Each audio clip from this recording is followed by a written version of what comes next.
the monsters now!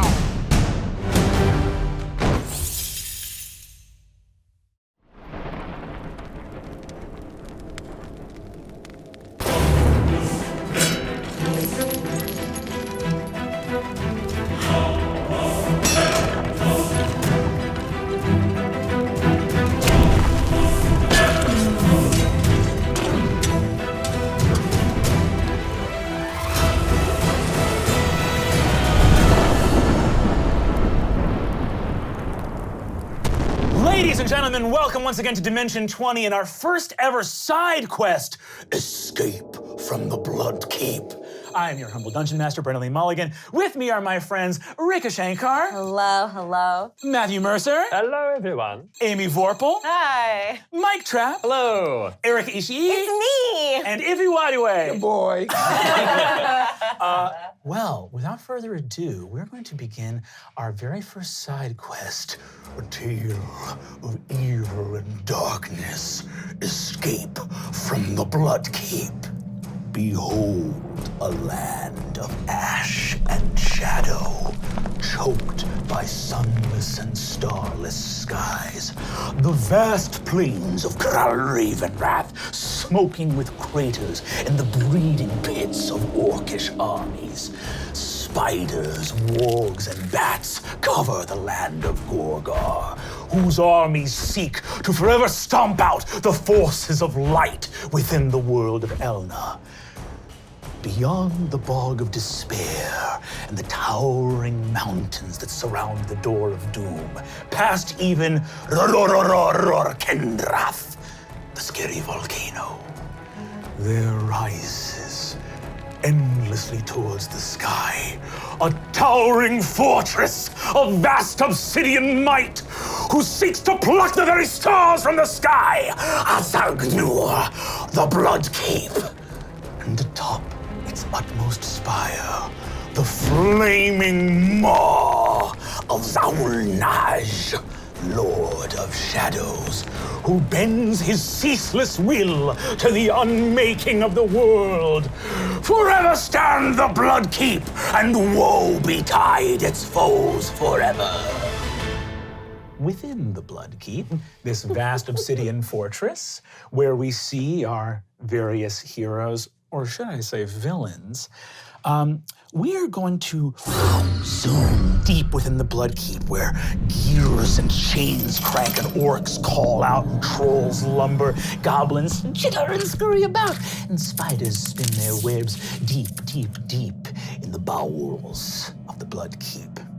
Lies a chamber of gray marble, frigid cold and mist, and within it, the pool of souls, an oracular pool where the spirits of the dead commune with the living.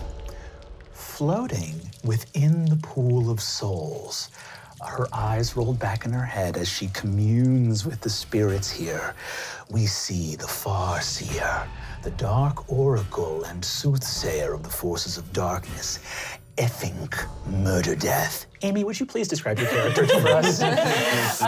Yes, she is a high elf. She is a cleric. She's beautiful. She's, as an elven person, it's very difficult to find any part of her ugly. So she's pale, everything's pale. Pale skin, pale hair. She found that a little bit too basic and realized that when she joined the Dark Lord's forces, a lot of people are scared of wet hair.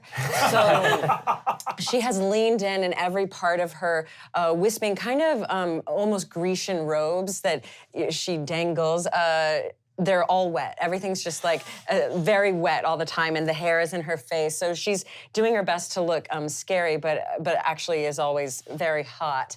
And when her eyes roll back in her head, it also is hot. So everything's hot.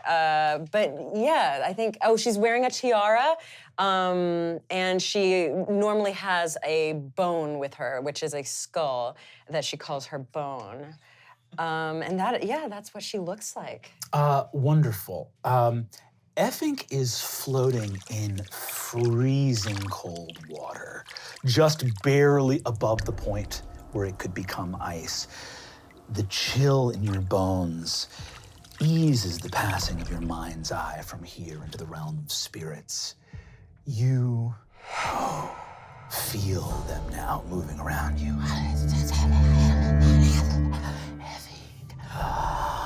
We see and we tell all.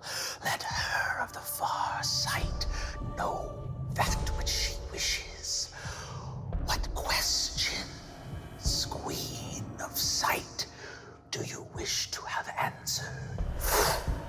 And I go full Galadriel photo negative and say, We have accomplished much in this time. What is the next task for dominion over the realm for our Dark Lord of Shadows? Mist rises from the water as you see a flaming crown, the last crown of Zaulnaj, the talisman which contains all of his vast and mighty power. You feel spirits fleeing far and wide. We search, Your Highness, we search as well we may. You see the spirits of these three sort of Norns appear around you, Abyssal, Azra, and Orgra. Oh, my queen, we have searched and searched. The crowd. No, Abyssal is my favorite. You speak. You see that Abyssal goes, okay. Yes, your flattery of me last time did not go unnoticed. You of the far sight, I think murder death. When you roll your eyes back in your head, it's super cool. Everyone loves it. You look resplendent, and when you go all black and white like that, I mean, people just die. Yes, that is what you said last time. You see that she says, the crown yet lies in shadow, though the Vinguri hunt for it with all their terrible will. But a vision for you. This is the final hour for the forces of your light, your father. And you see Telmir the Calm, the Lord of Caer Blethyn, rallies now with Kassara the Beige and the Ranger of the North. Oh, shit. Fucking shit, get that man out of my life. I am sorry. We can only tell you what may yet come to pass. I know that if it were in our power to make you not have to run in with your ex, we for sure would. Thank you, as I'm Azra, she's Orgra, this is Abyssal. Yes, Abyssal is my favorite. I have a hard time, I know, I don't make as much of an impression as Abyssal. Abyssal goes, no, you're trying, it's good. Abyssal caresses your cheek and whispers in your ear and says, my lady, though your father and your, I guess, still husband. Sorry. You're all zapped by your power. Lord, your queen shall replace you! You see Azra goes, okay, it's Azra's time to shine, let's do it. Steps up to your ear. This is the day where the Lord of Shadows will forever conquer the world of men, elves, and dwarves. His crown shall be reclaimed this day, my lady. And you awake in your pool. Is there anyone around to share this? I climb out. I definitely climb out.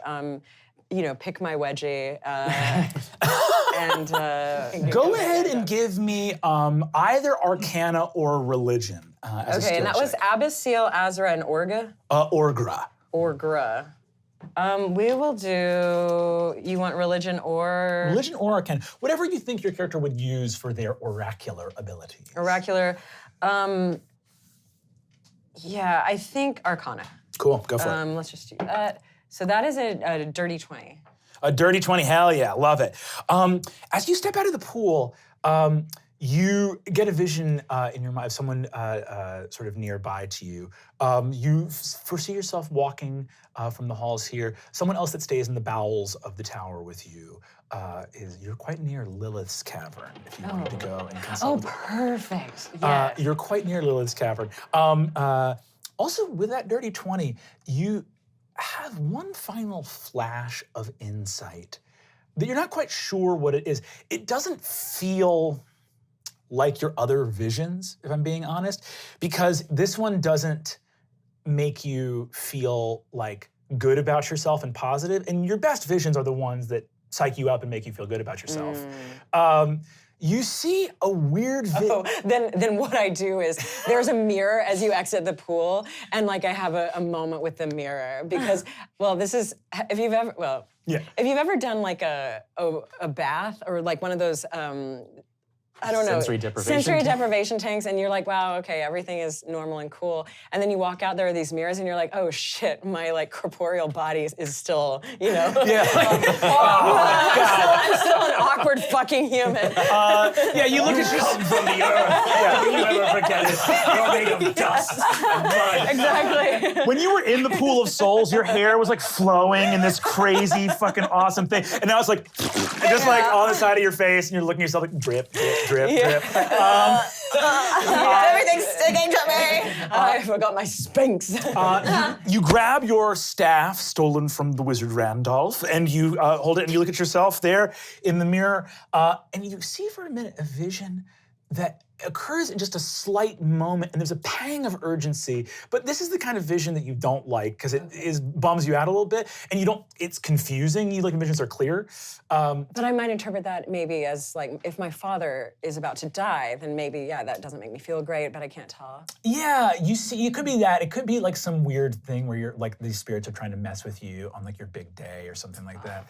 But you see an image of for a moment, of Zaulnaj as a younger Iru spirit back when he was fully corporeal and had a body, and you see him at a fountain of blood.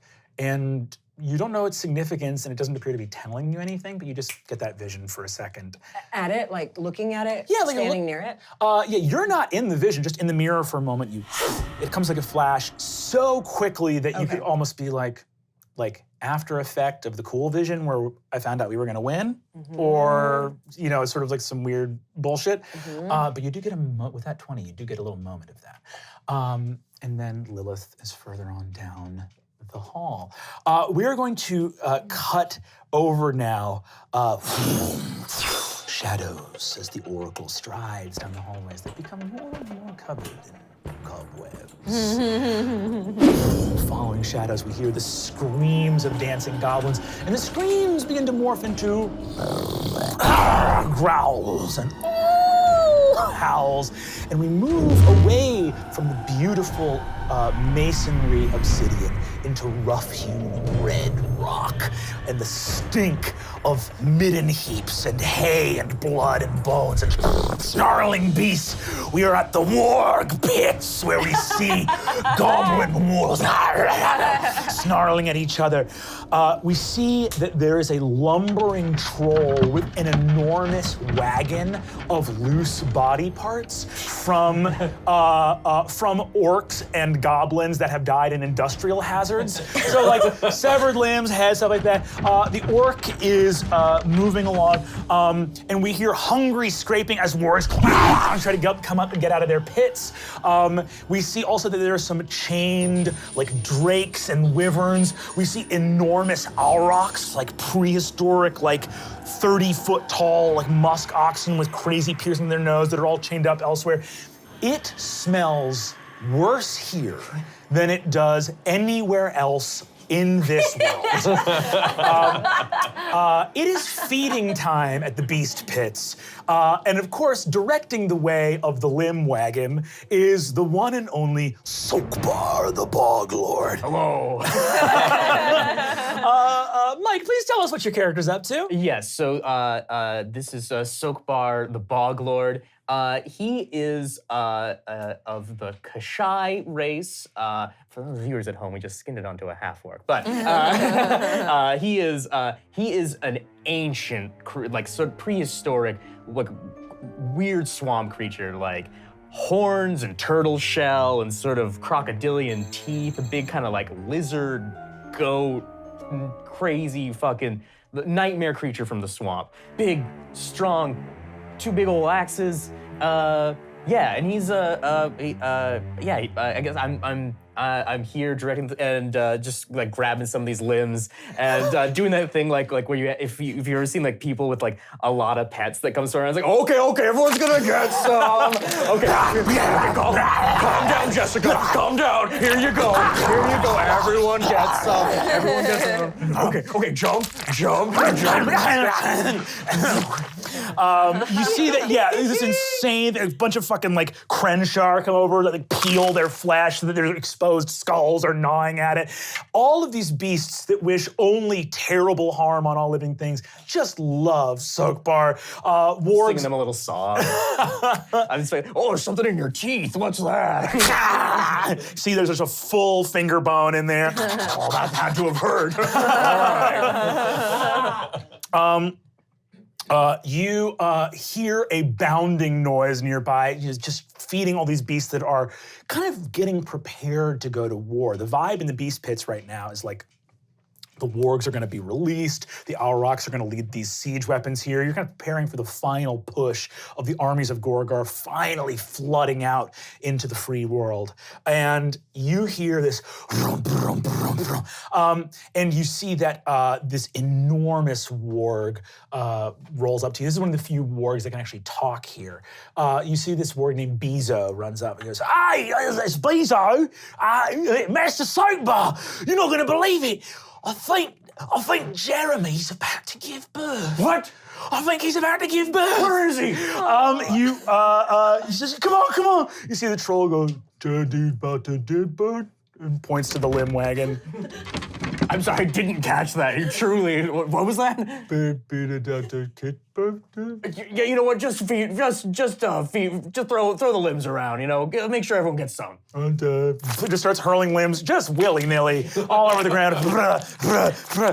You rush over to the wonderful Jeremy, your animal companion, the last scream beast that you rescued from the death, from their possible death and extinction of Jeremy's species, and your bonding moment all those long years ago. You see that Jeremy, who looks just hellish, he is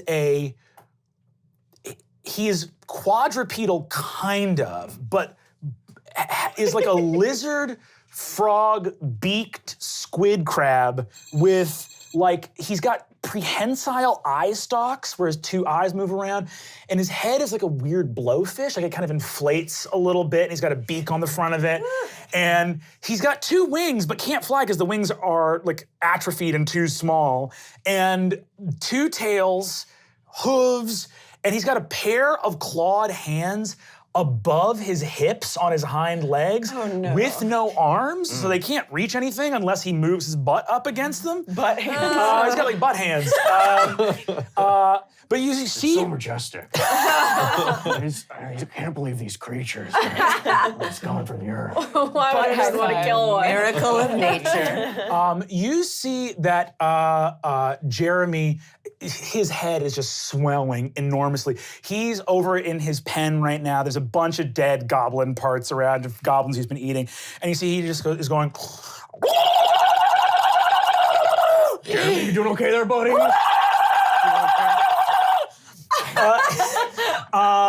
Go ahead and give me either a medicine or an animal handling check. Great. Let's do that. 11 plus 8, so 19. 19, perfect. So you know immediately, you lean down, you start to stroke him, you help Jeremy start to breathe. Birth is a very difficult process for scream beasts because, number one, they mostly don't give birth to other scream beasts. Yeah. And they also have no birth canal. So the thing, they have a functioning womb, but no way for the thing in there to get out.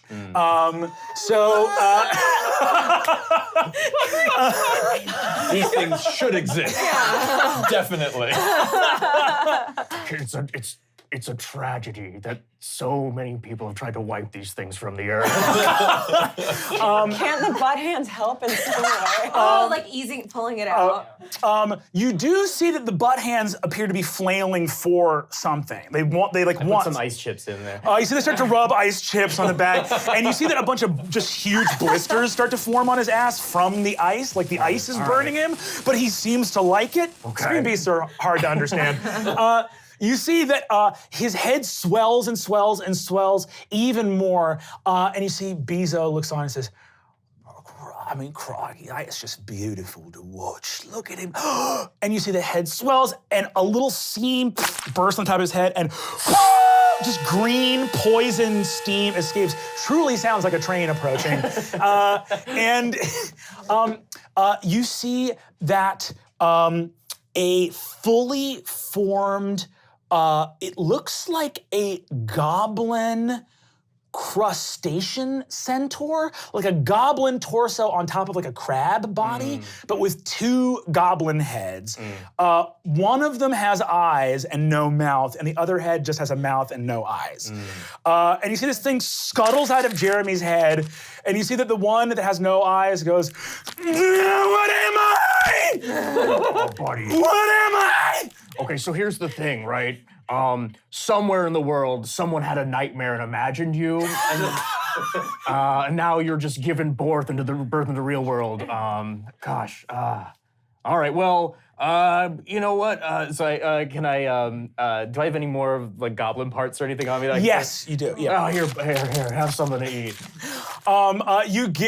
You give a pair of goblin eyes, and you see that the one with eyes grabs a little sharp rock off the ground and stabs two holes in the front of the other goblin's face and jams the eyes in there. And you see that the thing, just like, they're not eye sockets, just bleeding holes in the front of his head, but now have sort of blood-covered eyes in there. It goes, I was just born. Jeremy, it's a boy.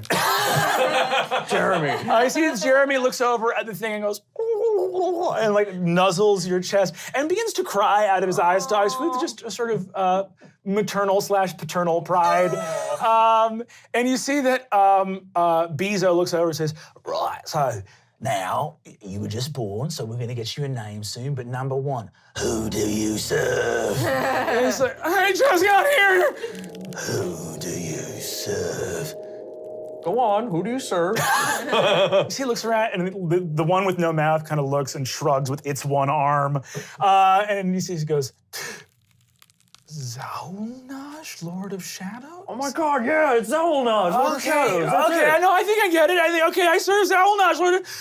All right, I'm gonna go get some kind of weird weapon. And you see scuttles off, and you see Jeremy kind of cries and like dabs its eyes on its own fur. Hey, buddy, go on. Somewhere, sometime, someone is gonna have a nightmare about a scream beast, and there'll be another scream beast in this world, right? You see that Bezo looks over at you and says, well, I think it's probably a banner day for the forces of darkness. I would say this, though.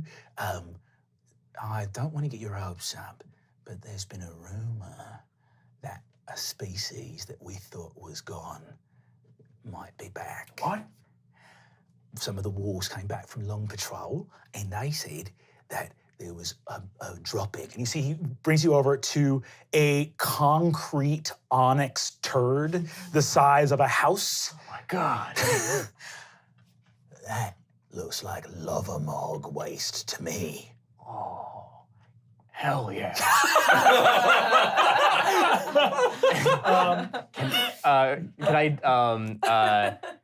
Can I maybe like chip into it or investigate it or do some? I feel like if this, get a sense of like this is some sort of. Go ahead and give me a nature check. Cool. That is an 8 plus 6, so 14. You chip into it a little bit, and a splurt of lava comes out. It's for sure a lava mog. Lava mogs are truly colossal size. They rival dragons in terms of size. They are not aquatic. They are volcanic. So they swim and live in magma. But we thought the last of them were gone. The last lava mog probably was not seen since Zaunaj was like corporeal. But this is like a fresh lava mog. This is really something. This is great. Because if there's more of these, that means we can start a breeding program. We can get more and more lava mogs. We can make the whole world overrun with more lava mogs if we want. You see that Bezo goes, "Oh, right, that sounds amazing. I mean, the thought." Where did they find this? They found it. Well, I mean, the problem is they found it out near the scary volcano. Scary volcano. All right. You hear up above you, and you begin to see wyverns circling the top of the tower. The Vinguri are returning, and you can see that their wyverns look like extremely like tired and like worn for wear and hungry out there. But yeah, you see He's them always riding those wyverns too hard. He just treats them as a thing and not like as like, oh, God. All right. You see Bezo says, "You gotta go take care of the wyverns, or is it? I'll talk about this later with you." Yeah. I see Bezo runs off, and with that, in the gathering storm clouds above the Bloodkeep, 5 wyverns with 5 dark riders circle the Bloodkeep. Armor and robes tattered and rotting, and visages empty and hollow, knights of undeath, and first and foremost among them, Krasthun the Umbra Knight, astride his mighty wyvern, with Griefmaker the rune blade of sorrow, this king of the packed wraiths. Would you describe your character for us? Yes. As the majestic, enshadowed wyvern lands atop the kind of obsidian shelf that sits astride the top of the high peak of the Bloodkeep. You watch as Krasthun, upper chest and torso emblazoned with dark black iron armor that comes to a series of dozens of hooks and sharp edges. You can see the blackened robes kind of flowing as the wind pushes back this singular helmet itself, crowned with about 8 or 9 sharpened spires that kind of hook backward.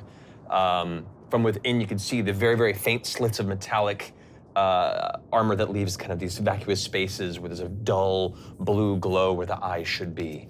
As it steps off of the wyvern, his feet heavily onto the obsidian floor, tosses the chain to one of the nearby orcs, and begins to step towards the entrance to the tower spire.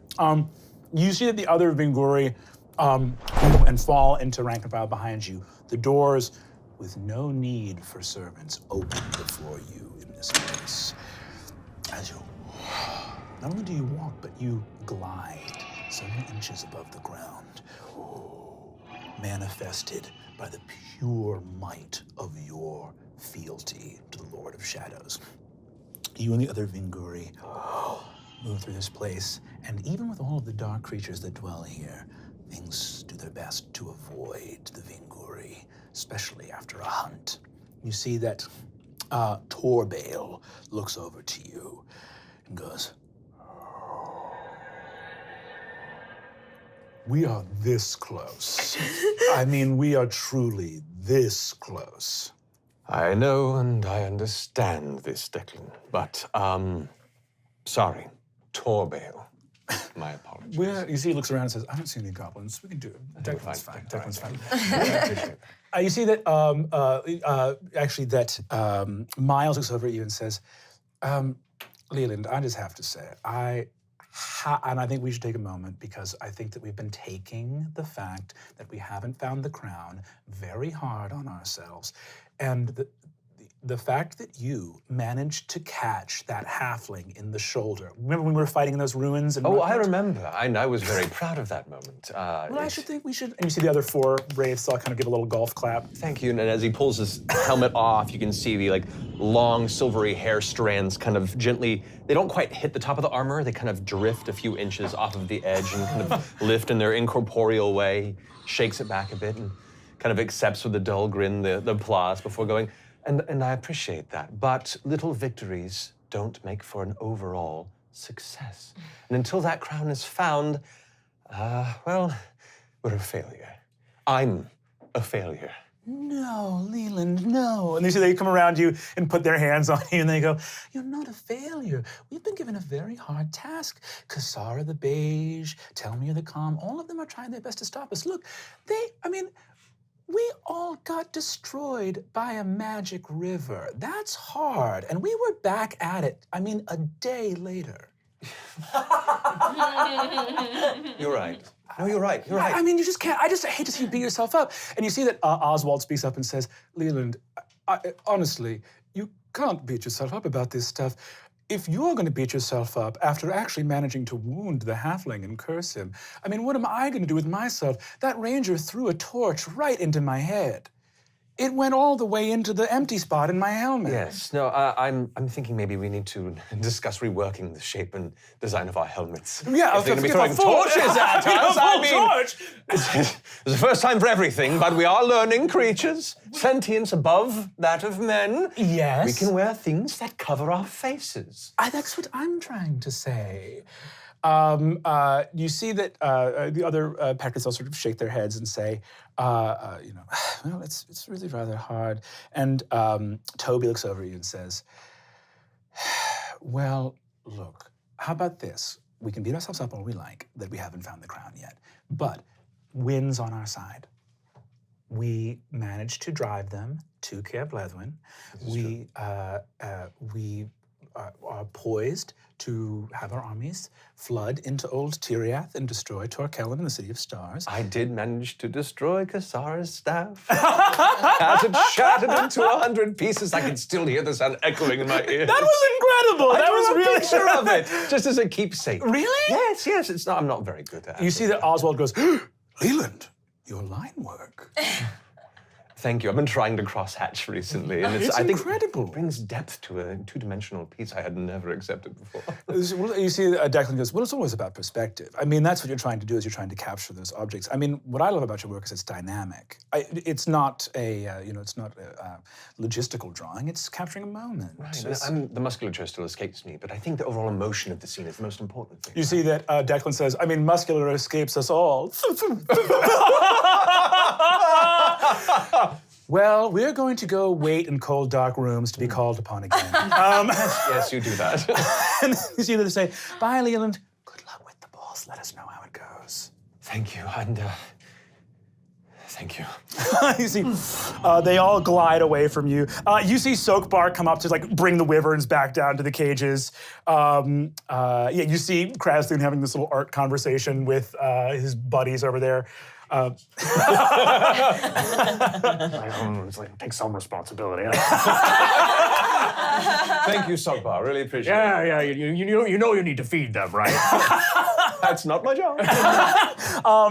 As you grab the wyverns nuzzle you, Soakbar, and try to sting your shell, and you glide away, we drop all the way down, deep, deep, deep in the tower, to a place where any goblins or orcs who draw breath here only do so from webbed cocoons where spiders wait to feast. Deep in one of the few unworked caverns in the bowels of the Bloodkeep, stalactites and stalagmites abounding to create lovely little places for webs to catch curious flies that would venture down here. An enormous shape, glistening black, armored carapace, and the visage of the queen of spiders, Lilith, in her bed of webs, wakes from restful slumber. Erica, could you describe your character for us? Lilith, the vile temptress whose shadow webs ensnared kingdoms. She wakes up and she tosses her long, flowing black tresses. You see her pale, delicate, elven features and slender torso and great rack. Oh, quaking terror at her great wrath. It has spoken up throughout the land. And then you see her terror. She pulls out from her bed of webs and her vile, monstrous, creeping spider abdomen rears up. And she dons her imposing crown that is inwrought with darkness itself and puts on a very bondagey outfit.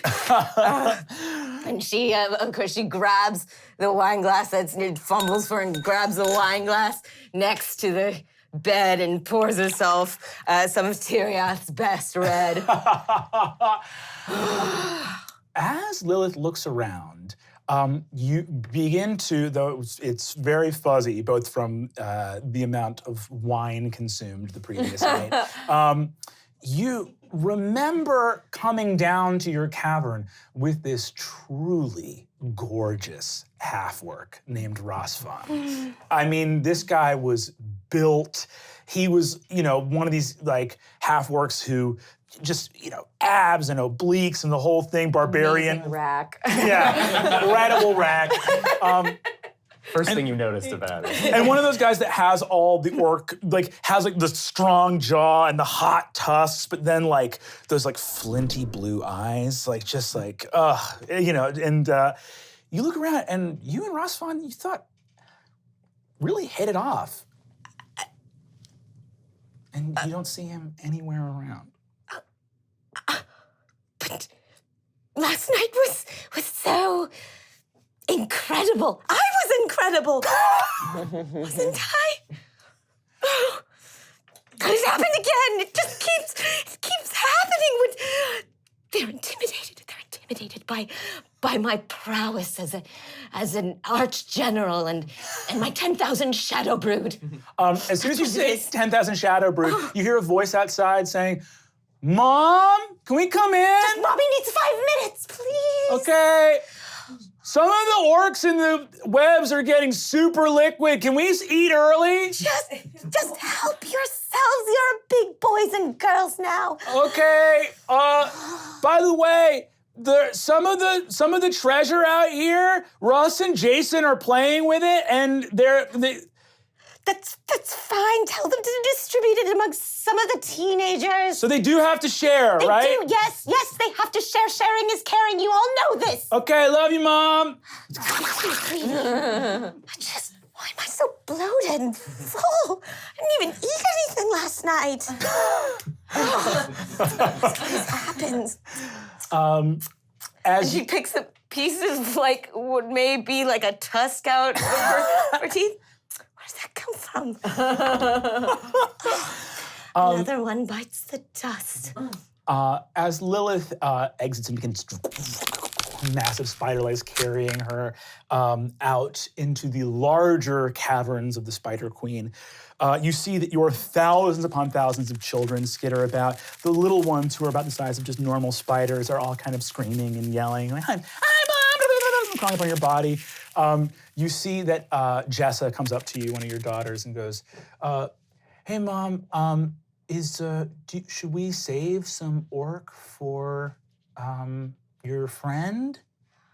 Oh, Jessa, your new uncle, well, he went and got breakfast on his own, I suppose. You see that she looks over to Kyle and goes like, "I'm sorry, Mom. I don't. He's trash, and if he doesn't get it, I mean, truly his loss. And I love you, Mom." Just like your mommy's special little girl. One day you will grow up and you will wreak havoc on some very lucky kingdom. Oh, Mom, I'd be happy just wreaking havoc with you. And you see that she skitters off somewhere. See, Kyle looks over and says, "Yeah. I mean, we were watching out the whole night, so he didn't make it out to the front, so these assholes can all teleport, I guess. I don't know." Snuck out in the dead of night like a thief. The kids are all rooting for her. Mommy's special friends. You see your spider brood is big and large and getting ready to, go make the final push. You see that one of your teeny tiniest little guys, Russell, that Russell comes up and looks at you and says, Mom, are we gonna defeat the worlds of men and elves today? Russell, darling, it may not be today, it may not be tomorrow, but soon, soon. And of course, we will ready to amass all of your brethren. Every one of our kin shall darken the land with our shadows and our vile creeping carapaces. Dark in the land, dark in the land, dark in the land. And you see that Russ looks up and says, is it true that, did you always work for the Lord of Shadows, Mom? Oh, darling, no, it wasn't always so. You see, after Daddy, up and disappeared, your mother had to go back to the workforce and, well, back in the day, you all know the tales of eating the light of the Lumini, see the that Star Forger. Jason interrupts and goes, oh, Mom, we heard it. You ate the Lumini. Yes, it was a very big deal back in Mommy's day. Whatever. Just sit Spiders and my listen. age don't even care about that.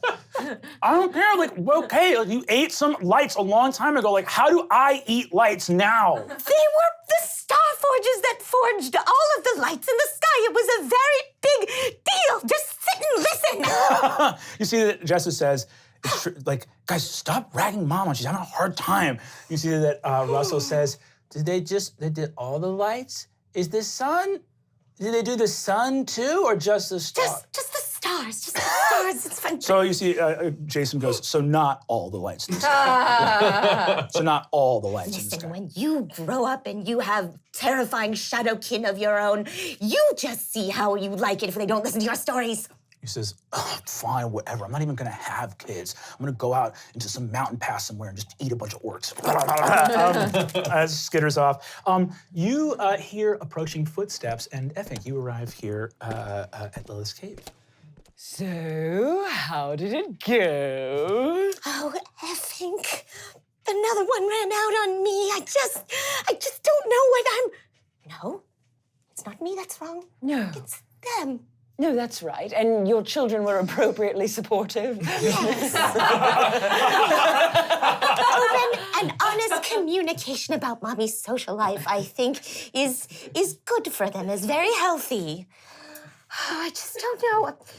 But you have to deal with all this sort of thing all the time, don't you? I mean... I will say that marriage has its own problems, but no, I do not have to deal with, no. No, never mind. And in fact, never mind sure? forever. I did want to actually ask you a question. I have received a vision from my specters in my soul pool. Oh, a vision. I know what you're thinking. This one was real. Oh, shit. Yes, shit indeed. I received a vision of the fall of my arsehole father. Oh, well, congratulations. Thank you. No, the Dark Lord shall take him and take his crown, and soon. Yes, I'm sure everything will work out just fine for Lord Z, as it always does. You know I would put you in his place in an instant. Snap of my fingers, snap of my beautiful fingers, and you're there. They're very stately, yes. Thank you. But really, yes. Yes. But, well, what does this mean? What shall we do? So it means ultimate dominion over the realm. However, I received another emotional response to this, which, as you know, is not favorable, really. I got a feeling of, oh no. Oh no, like as in a, oh no, or as in like a, oh no. Like, we shall take over the land and give, the crown and then this feeling of, oh fuck, like, oh no. I don't know how else to describe it, really. Well, I'm sure it was nothing, surely. Our victory is assured. We have all of this in the bag. Do you think Abyssal and Azra and Orga are messing with me? Oh, no. They're always so supportive. I know, they flatter me, but maybe it's because I am the Dark Queen. Well, sure. With power comes a certain set of sycophants and the like, but no, surely. How do I make not. people love you the way that your children just love you? You guys hear up above as you have that moment of vulnerability. Boom, boom, of being called to the council. Oh, the drums are sounding in the deep again, I think. How wet am I? We zoom all the way back up through the Bloodkeep to a room in a spire off of the main column of the Bloodkeep.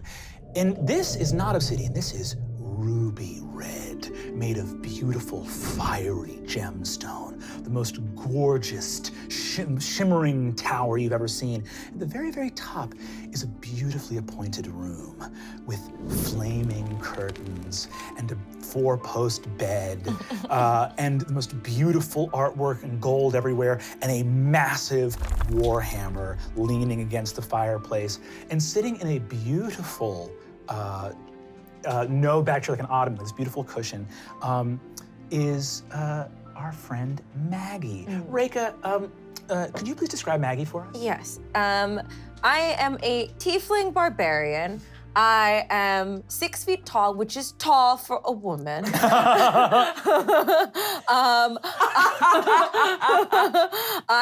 I'm very muscular, I'm very strong, but I look like I dress like a librarian, wear like a cardigan and very nice like slacks or like corduroy pants. I have like a little locket. And I love like romance and love. And there's like, lots of hellish romance novels on my bedside table. So that's sort of like the physical, I'm from hell. It's like a thing people always ask me about. Like if you're from like a famous city in a movie and they only ask you the same like 3 things that they always know about hell. So I find it very tiring and annoying to answer questions about it. I live in my father's shadow a bit. My father is Gogmoth, who's like the Lord of Evil. The original god of evil Yes. that created Zawulnaj and everything else. Yes, and so people always ask me and try to get favor from the forces of evil based on his accomplishments and not my own. Trying to make my own name for myself. I'm the girlfriend of Zalnuj, which is like, I'm following my heart, but at the same time, stop asking about him.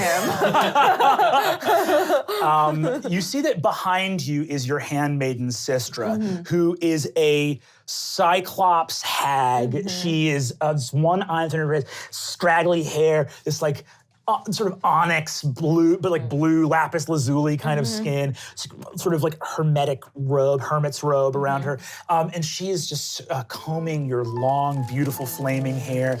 And you see that you're looking at yourself and her behind you in a mirror, and you see she goes, I have to say, you look radiant today. Thanks. I don't feel radiant. What? Maggie, why? I feel like, I don't know, is my hair falling out? You see that she says, do you want it to? That's a thing. That's a thing now. Is there the spotty leper look? No, I'm not. I'm just so stressed, I'm so stressed, so I'm just like, Zalnuj ever since he got crushed into a mouth and now he's a giant flaming mouth, things haven't been the same. Awful. When that awful Lysandra half-elven smashed his head with her mace. Yes, I remember. And it was, I don't know, I just wonder if things are a little different between us now, and I don't know. Well, I mean, you think he's gonna pop the question after the world of man, elves, and dwarves falls. I mean, I hope so. I've been waiting for it. I have imagined every scenario in my mind, but what if he doesn't, Sometimes I have that thought and it makes me want to punch myself in the face, which would kill me. You see, she looks at you and says, listen, and here's the thing. Tell me.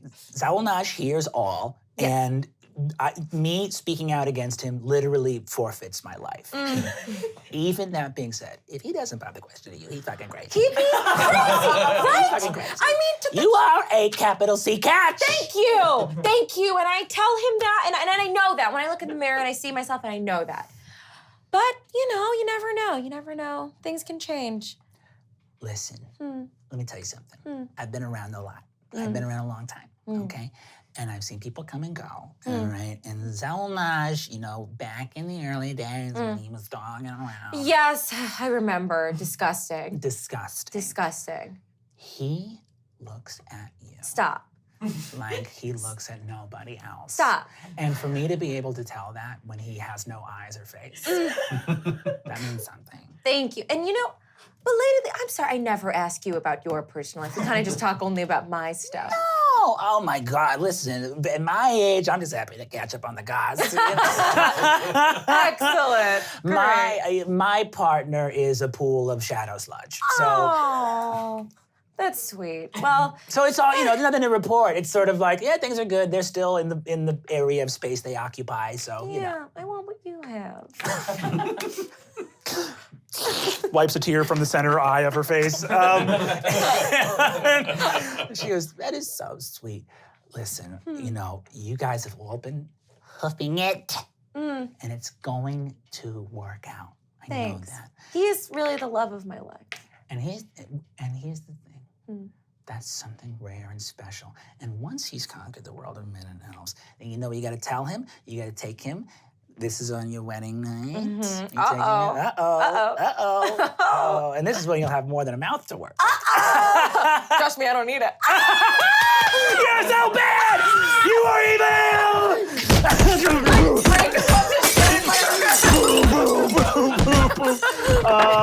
You see, she's like, sister's like badly injured, and she's like, I love it. I think it passes the Bechdel test if two women are talking about a man while fighting. I think it does. You see, you begin to hear boom, boom, boom, boom, boom, boom, boom, of a council being called in the throne room of Zaula. Oh, no, I think I have to go. She looks and says, all right, she primps a couple more things. She says, Thank you. You look gorgeous, okay? Thanks. And I'll say this as well. He's going through a lot. He's stressed. He's got a lot on his mind. Yes. He's got to get that crown back. Yes. Once he does, and he's going to, you look at him wedding night, and before you do what you're about to do, you say, listen, buddy, you had your turn. Now, married, you support me. And then I'm gonna do what I wanna do. Yes, time for your career. It's time for my career. I follow him around to every little hellmouth on Earth. Yes, doing what he wants. I'm excited to see what the Dark Lady Maggie has in store for this world. No, you look great. Thank you. And you head up that, and we, as Maggie heads towards the throne room, we over to the other side of the Bloodkeep, where a jet black ship covered in skulls is moored with chains and ropes to a balcony hundreds of feet above the ground. A skyship covered in the most fearsome corsairs the world has ever seen, with jewels bedecked with gold, magical blades at their side. This is the Siren, the flagship of the Forgotten Fleet. And we see loads and loads of gunpowder, cannons marked with runes, magical artillery, all being provided gratis due to the extremely extracting contract of Marcus St. Vincent, the Unseen Blade. If you could you describe Marcus for us? Yeah, Marcus St. Vincent, the Unseen Blade, captain of the Forgotten Fleet, and victim of a stolen throne. He sits, in the lower decks of his dope-ass ship, the Siren, and he sits back with his crew. He has to his right-hand side Adam Kilcathy, Old Pickering down doing stuff, and Bad Henry sitting right behind him, and he's sits draped with his hood up as he has this marbled gold and silver skull mask covering his face. And all you can see is his dreaded beard coming down from it. As a matter of fact, he is taking some black wax and really tightening it up. And he sits up, and he's draped it kind of in this hooded cloak, but under it you can see just a little bit of like a royal captain's outfit. So it's almost like he just threw a cloak over that, but it's old, ragged. It's been a while. He hasn't been home for a long time. And through the sleeves of his cloak, you see nice studded gold rings. You really don't know how he fights with all of this stuff because it's just too extravagant. Like if this realm had a rapper, he'd be it. And he sits with his arms crossed as Old Pickering is standing in front of him with receipts, and they're just basically going over inventory as they get ready to go through the day. You're running through it with Bad Henry. You see that standing before you is this little sort of treasury magistrate from the Onyx Vault named Prevo. It's like a little goblin in like a little jet black suit with a little gold accoutrement on it. And he's got like a long scroll. I'm looking at it. And he says, yes, Captain St. Vincent, there are some discrepancies. The number of cannon, according to your contract, it seems we're fulfilling this. We, the actual Bloodkeep, will be left with no arcane cannon if you take the amount that you have floated on. That's very true, but if you have us protecting this, you won't need arcane cannons. As long as we have all those cannons, not a hair will be touched on your Dark Lord. As a matter of fact, with this ship being here, nothing is happening to your Dark Lord. Yes, I understand. The only thing, Captain St. Vincent, is that you have a stipulation in your contract that the siren is to be allowed to loot the city of Torkellen whensoever it falls, which should be today. Oh, I like when you say that. Say it one more time. Okay, I'm saying it as a problem. So, because the ship obviously can't be here defending the Bloodkeep if it is looting the city of Torkellen. See that Bad Henry behind you goes, Captain, I don't know if I like this goblin much. I would like to do bad things to him. Yeah, but if we start doing bad things to people who owe us money, we won't get the money. See, Anne nods and kind of laughs, and she puts up a big 7-league bootleg on this chest of treasure, and she says, Right, Prevo, so let me get this straight. You're asking us to remain here, even though we are contractually allowed to take flight and head off in the direction of Torkellen, where all the jewels of the ancient empire of Tiriath remain. Am I to understand that the Dark Lord is breaching contract? Ooh. See, Prevo goes, No. I didn't say that. What I was saying was I was remarking that the contract is written in such a way that we are putting all of our defensive cannon on your ship, and then the ship is allowed to leave to go make more money elsewhere. Okay, but you're talking about cannons. Don't you have like a hot spider lady, a wet elf? You got like this like skull, like dark dead knight dude who's riding on dragons, and you got that devil lady with a big ass hammer. Like you don't need the cannons. You got what you got. Now you just being extra, Then that beast dude, he's gonna come up, probably eat the scraps, He's up there. You don't need cannons. The cannons are excessive, and I'm just taking them off your hands so you got less stuff to do when we move into wherever new kingdom you take over. Bad Henry goes, the captain is doing you a favor, Goblin. Yeah. And in fact, I think we actually have a clause about favors where we get paid a prefix rate for those. Add that to the docket. That's going to be 500 gold for that favor. All right, I'm only making it worse by being here, so I'm going... He says, I am going to leave. Well, I have failed in my endeavor, and small Tom will eat me. And you see he skitters off.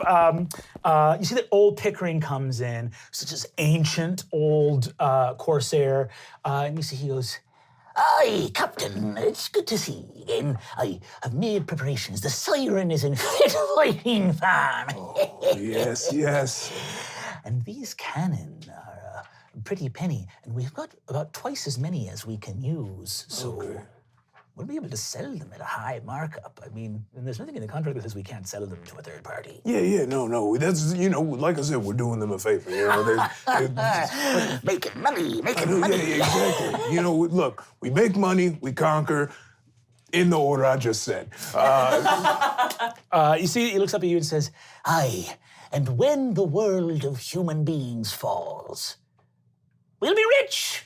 Yeah. I mean to keep asking about that. Like, are we included in that human being clause of the world being, I haven't thought of that. So you see that Anne kind of scratches her head, and Bad Henry sort of goes, We've sided with Gorgar against every other human in the world. Yeah, but remember that humans sided against us when we took off on that scouting mission. Never heard back from my dad or brother. Lost at sea and air. You see that old Pickering, actually make an insight check for me. Ooh.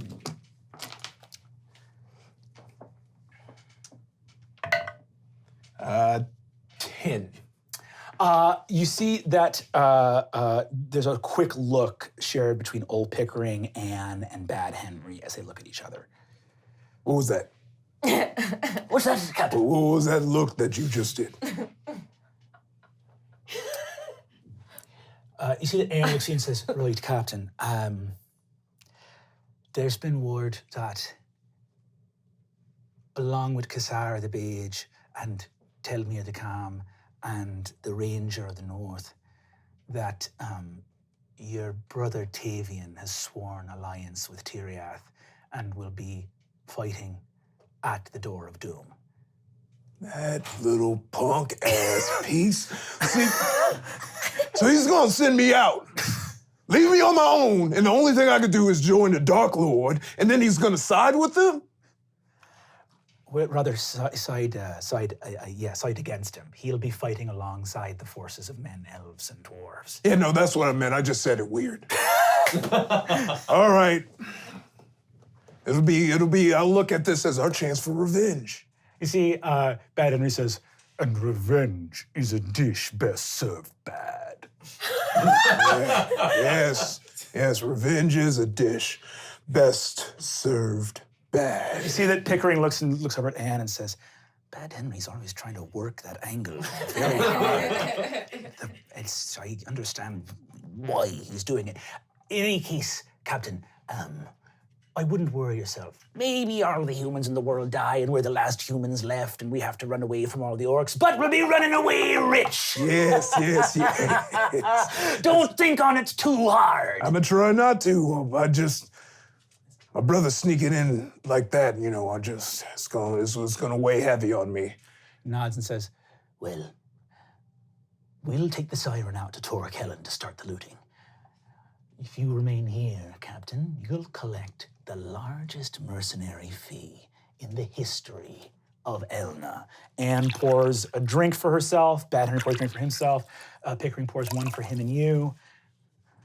To being rich. To being rich. Boom, ba, ba, boom, boom, boom, ba, ba, boom. And you hear the council drums. As you begin to walk away, you see your crew take their scimitars, salute you from the deck of the siren as it sails into the smoky clouds of Gorgar. And you see that old Pickering raises his little speaking stone aloft and says, "We'll be ready to come back and get the payment when they've readied the fee. That onyx vault doesn't open lightly, Captain." So they take off. And you guys all congregate.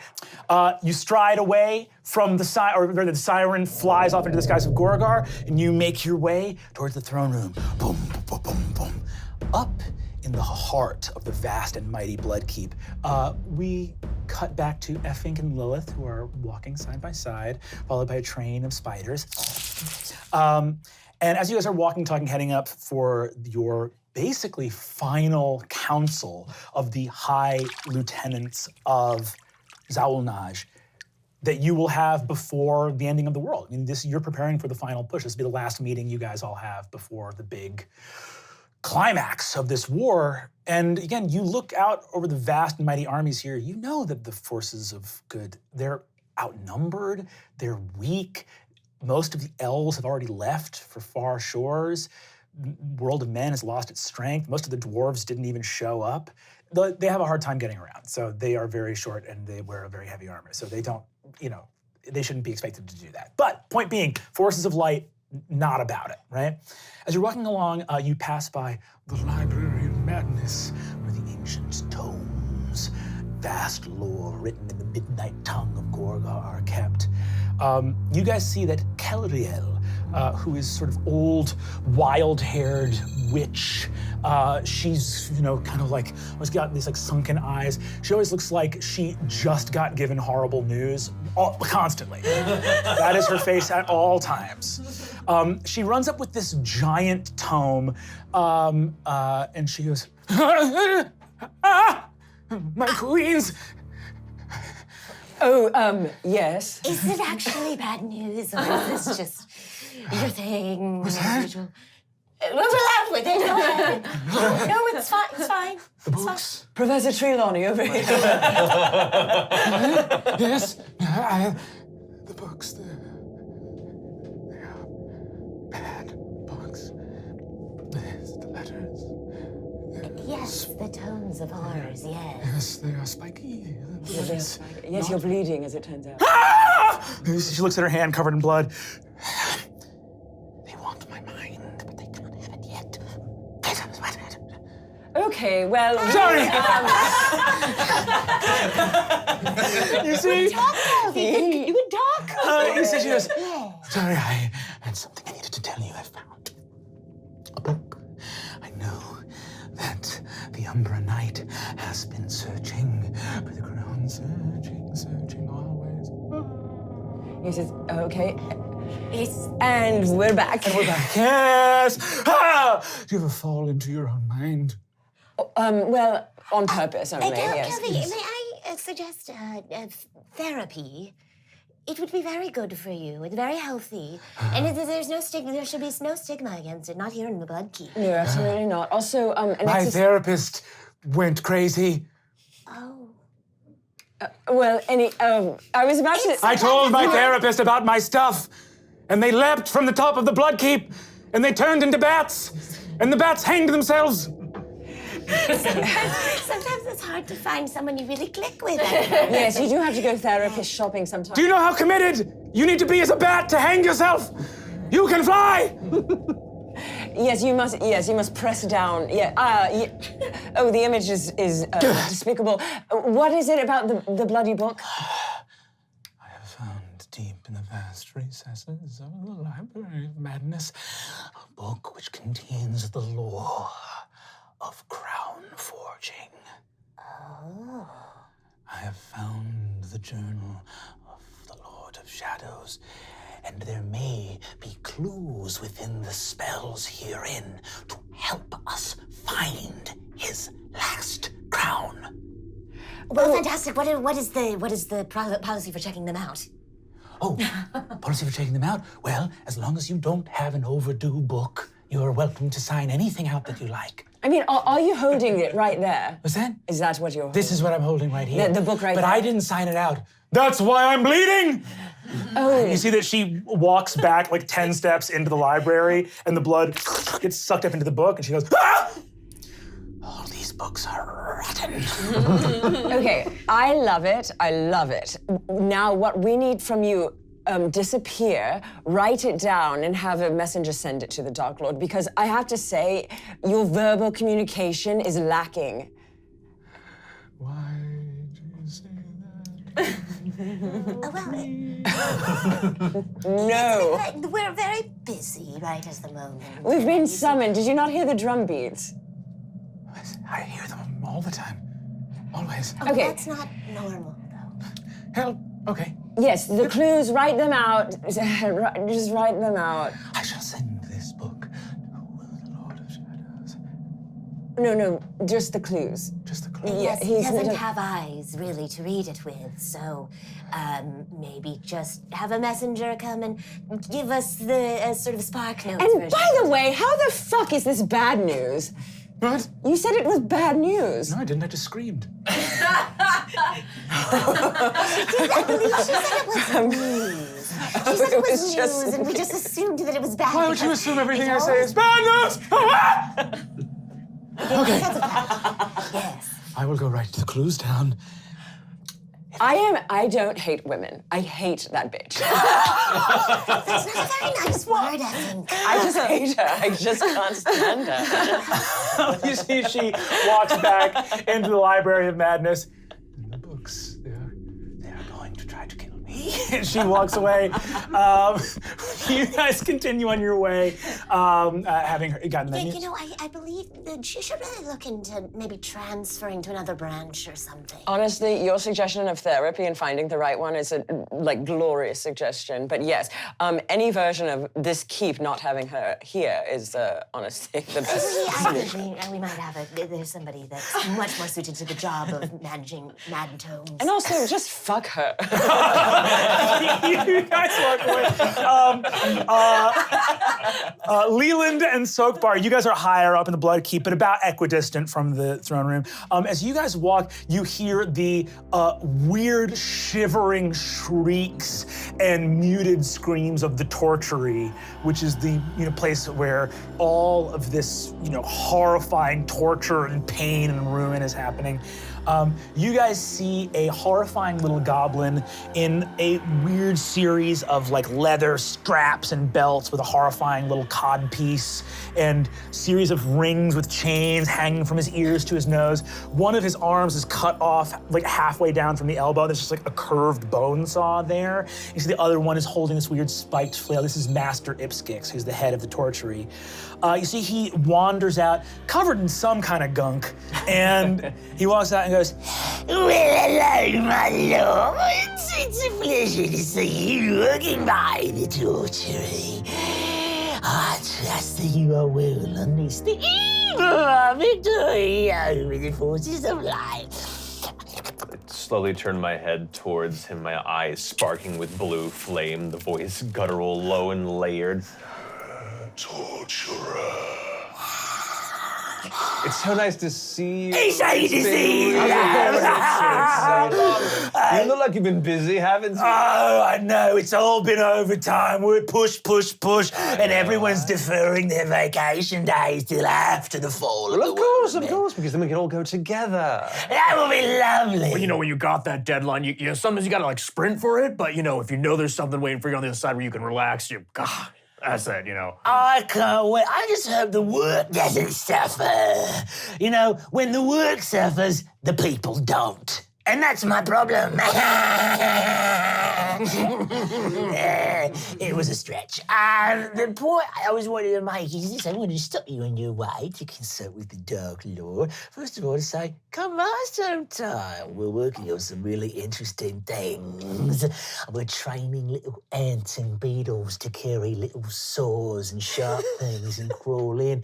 And the way you get a rat to eat through someone's stomach and come to the other side. We're trying to cover the rats in spikes. There's a lot of interesting work happening, and it's all kind of in the department. That's really great, because, that's good for you, and it's also good for the rats. Oh, they get a full meal out of it, yes, for sure. That's a wondrous idea. There is existing necromancy that can do exactly what you're designing. You're kidding me. I'm not trying to shit all over your work. I think it's wonderful you've been busy. I just don't. I would hate for this to be done and find redundancy. Why are you doing this? Look, I appreciate an efficient workforce, and I don't want any of our resources to be misplaced. Master, you're doing a great job, Ipskix. Well, let me just say something here, because of course I love my work, and nothing makes me more happy than to see someone hurting. But I would love for Bloodkeep to be more interdisciplinary. Why can't we we're using rats. We get those rats from you. Sure. if we have necromancers who are interested in pursuing another path, what's the harm in that? Other than the harm in that.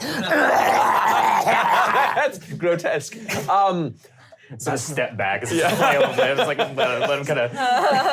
Perhaps there's some sort of meeting of minds that could be established here. What if perhaps the combination of necromantic magics could wait for the rats themselves to shred whatever's before them, then rise them up for a second round? Perhaps the two formats could be brought to a synergistic climax, if you will. I'm taking all this down. This is all great.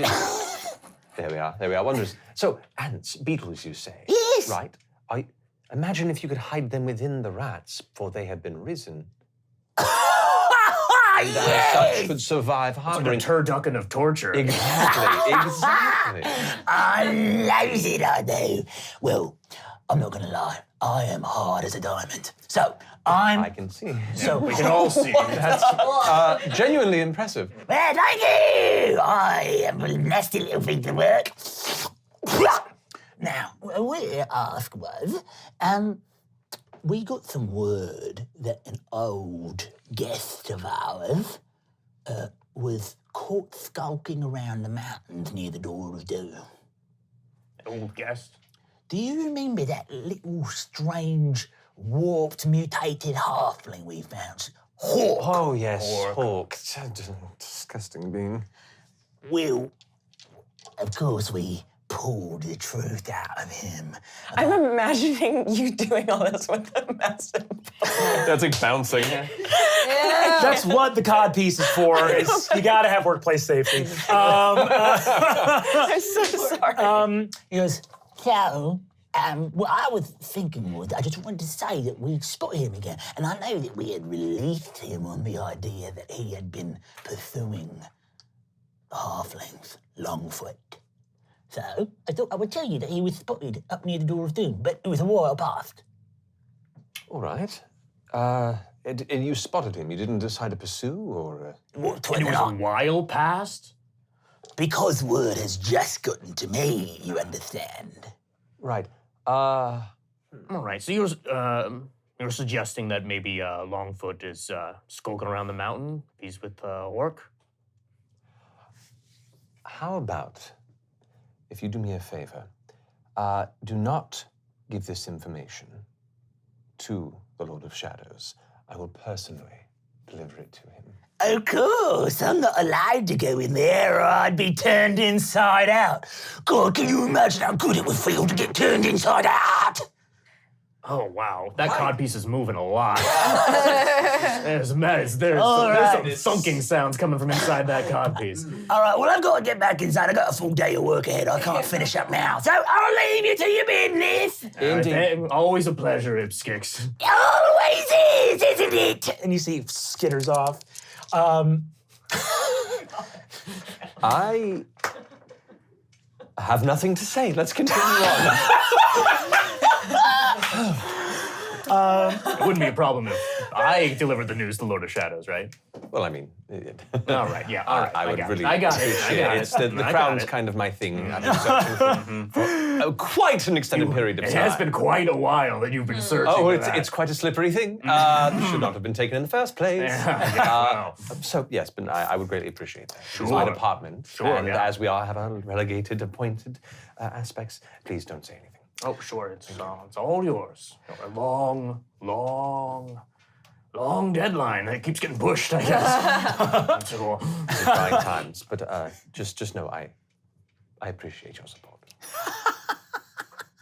You guys venture off towards the throne room, meeting on the bridgeway from the Ruby Tower and the kind of port for the siren. Marcus, you come across Maggie, who you've met before, on your way to the bridge going to the throne room. Hi, you going to the council? Yeah, been heard the beating drum, so I know it's time to check in with old, Lord Z. Yeah, fun. Cool. Yeah. As you guys both walk at the edge of the gate that leads sort of into the pre-chamber, you guys see a sudden looming shape appear. And you see this is Olag, the High War King of the Blood Horde. You see Olag is this intense-looking orc. huge blood-covered axe, muscle-bound. You see that he looks at you with wide eyes. He goes, Good morrow to you, lieutenants of the Lord of Shadows. I trust you are well this day. I wished only to bow in reverence to the consort of the Lord of Shadows. Thank you. I hear the beating drums and the council has been called. Yep, that's kind of why we're walking down this way. I was wondering if either of you had heard if maybe because this is the final meeting of the lieutenants before the final push, if they were going to maybe allow me, just being the leader of the orcs and all, to come in and maybe meet with you all, if that was going to be allowed or not. Yeah, no, I don't see. Look, I'll go in there and I'll ask, and if they let me, I'll pop my head out, signal you in, all right? It just seems so interesting to me, being the high walking of the Blood Horde, that I am not in these meetings. You actually are not even from Gorgar. Yeah, no, I'm a paid contractor, just doing my thing, I'm sorry, I don't know about, the orders and ranks around here. I'm just a guy coming in to do a job. It's literally a job, just no loyalty. For me, it's a cause. I would die for the Lord of Shadows. I wish to die in his name. When I see myself at my most pure, it is me being destroyed in a final blow to defend him. Well, best case scenario, you don't even need to do that, right? Yeah. But I'm not afraid of it. Okay, I see. Yeah, that's great. That's I really- welcome it. I would welcome it. Yeah, we'll carry the message. We'll see what they say. Yeah, and maybe just... that'll be exciting to them, and they'll be like, oh, maybe it's new information. You got to communicate. Maybe they didn't know that you felt that way. It's just unclear where the line is drawn, Yeah. Because, for example, with all due respect, Your Highness, in these meetings, what is it that you are interesting. responsible for in these meetings? Marcus, we have to go. Yeah. Olag says, please do ask. Okay, I'll ask. I would do anything for him. Yep. I would kill myself where I stand for him. Jesus Christ, these guys, they really can't stand not being in the room. They think I'm taking his slot. Yeah. No, in reality, there's some other psychopath in there that took his slot. Yeah, You guys all converge on the antechamber of the throne room. As you guys arrive here, you see two massive trolls. You see Hobbert and Fraud, the guardians of the throne room. You see that one of them on the left looks to you all and says, "Hello, welcome to the throne room of Lord of Shadows." Hey, I just wanted to, if it's all right with everyone, can we lock those doors? Hard. Yeah. Hard lock. Hard lock the doors. Yeah. I feel like this is about to be a very important conversation. Don't need anyone butting in. Was it Olag again? Should we? No, it's 100%. Jesus, Olag. that guy. He's intense. Yeah, he right? talks at you. He talks at you. He doesn't talk to you. I will kill him again soon and bring him back to life. You can't kill him Just a fast little enough. toned down. Yes. It's just Each so time it works, but it ramps up so quickly. As time goes on, it's just he gets more annoying. You have to kill him more often. Job satisfaction is all well and good, but Look, what about the Look, rest you have of to us? pride that the man has a passion. Oh, for sure. I mean, he's a great worker. No, You love have to him. acknowledge. We Passion's all, great. but the thing is, we all stand the Dark Lord. We just do, right? Yeah, We yeah. all stand Well, here. Yes. So no need to always say it. It's so tricky when someone's good at their job, but they're just a pain to work with. It's like he's just not gonna get Who am I hired, gonna want to talk to at 3 in the morning? Not Olag. Look, also, before we start, thanking him too much, I know I'm the newest here and I'm not really Marcus, Yeah, but he was talking some smack. He was talking some real shit out there. He was saying why he shouldn't be in here and why, he should be here more than you guys. And I'm like, look, nobody. Yeah. Honestly, I bet he's listening in now, and I kind of don't care. He maybe needs to hear this. Yeah. Wait, which one of us did he say he could replace? Well, he made it seem like anyone in here. He said he's the Lord of the Orcs or whatever. But it wasn't specifically No, it wasn't. It was just more of a general type thing, but I me definitely felt specifically. like he was talking about sock bar a lot. Like it really felt aimed at him. Like he was like, I'm the Lord Oh, of thank the God. Orcs. I mean, no, that's terrible. I hate that fucking guy. You see, Close the door. you see Harbert and Fraud say, we will lock the doors to make sure that Ola can get in, and also we will be outside so that we're not inside. Thank you. Yep. I wink at both of them. You see, they say, I have a question. When we beat all the elves and dwarves and humans, will there be, will we all move to where they are to live where there are trees and sunshine?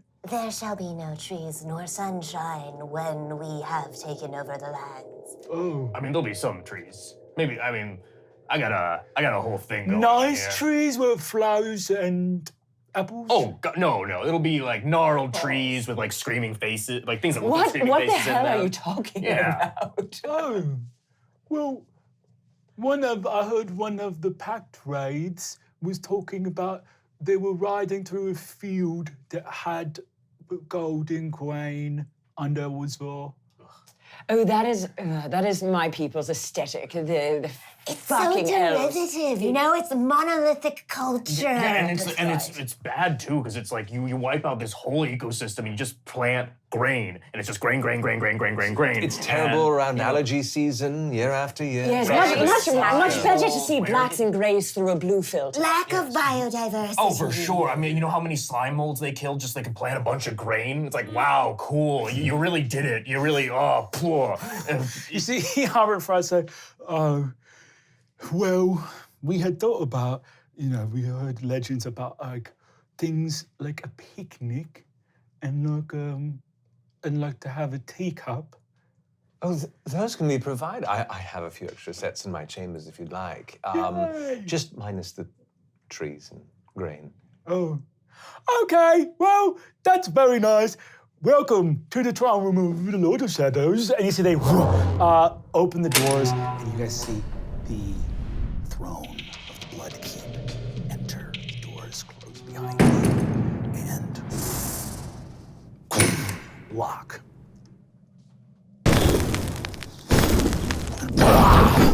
A massive fanged maw of fire appears in the throne. As soon as this happens, I immediately start muttering under my breath, you are loved, you are important, you are loved, you are important. You will be listened to, you will be fine. I'm just here, this is just shaking my head. You see that the maw of Zaulnaj, Lord of Shadows, appears. My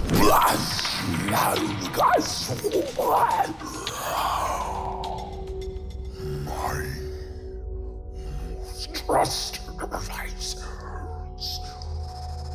knights, champions, generals, and my darling. Hi, babe. We are gathered here on the eve of victory. What do you have to report before the fall of the free world? I would just come out and say it. I mean, all of you, I gotta say, it's been a great time with all of you. You know, Devil Lady, Dead Knight, Wet Elf, Beast Man, and Spider Lady. We have names. We've been working together for a while. We've been introduced a She's number more of than a times. wet guy. I know your names. I know your terms. names, but I just breakfast. Oh, prove it! Prove it right now! What's your roll of honor? Maggie, Leland. Krastun and... You see that Zaulnaj goes, Krastoon. I meant Krastoon. I was just coughing. The right hand of the Lord of Shadows cannot be named Leland. Yeah. Krasthun. Yep. Always. Coming of the leader of the Fingori. Yeah, my sky tongue makes that hard to I pronounce. honestly thought you were mad that we were taking trivialities at the moment, but no, you're just mad that you got the name. He did choose it for me. Yeah. I did. What of my crown, Krasthun? Stepping forward, head down a bit, clutching the darkened helmet under one arm. My lord, me and the Vinguri have traveled the length and breadth of the land, slain many of the men and the creations that reside at their sides, left much blood and sorrow in our wake. Really taking a sweet time about it, for sure, too, yeah. We have been tracing the scent of your great darkened crown for some time, and found word that the twisted halfling Hork seemingly also follows this trail not far from this citadel. We are so very close to finding it, like right And there, I cut in and go, and I have seen and been told that, yes, indeed, your delegates shall find the crown, and soon. We shall, yes, we shall. Indeed. Thank you for your support. dear friend. Yes, Go ahead, each of you, and make a persuasion check for me. Ooh, a 12. 25. 25. So you see Zaulnaj goes, Very good, cries thou. Of course, my lord. Anything for you, my lord. he says, The crown is the key. When I have my crown returned, my full strength will be mine once more.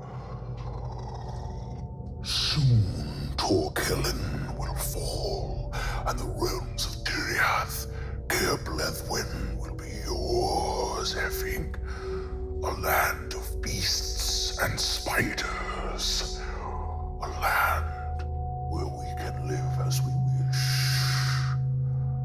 And you will have everything your heart desires, Captain St. Vincent. Oh, thanks. Put a little spice on the captain there. Is there tension between us? Look, I'm giving you the fairest rate of all the land, you know. Everything I say has that tone to it. Okay, I just want to make sure. I like to have a strong bond between my client and make sure everything's good. Right now at the door of doom, the forces of light gather. Kassar the Beige and Telmir the Calm have picked Percival, son of Perival, some ranger from the north, to sit once more on the throne of Tiliath. But it is no matter. We will crush them there, crown or no. And when my talisman is returned to me, then all the lands will fall as well.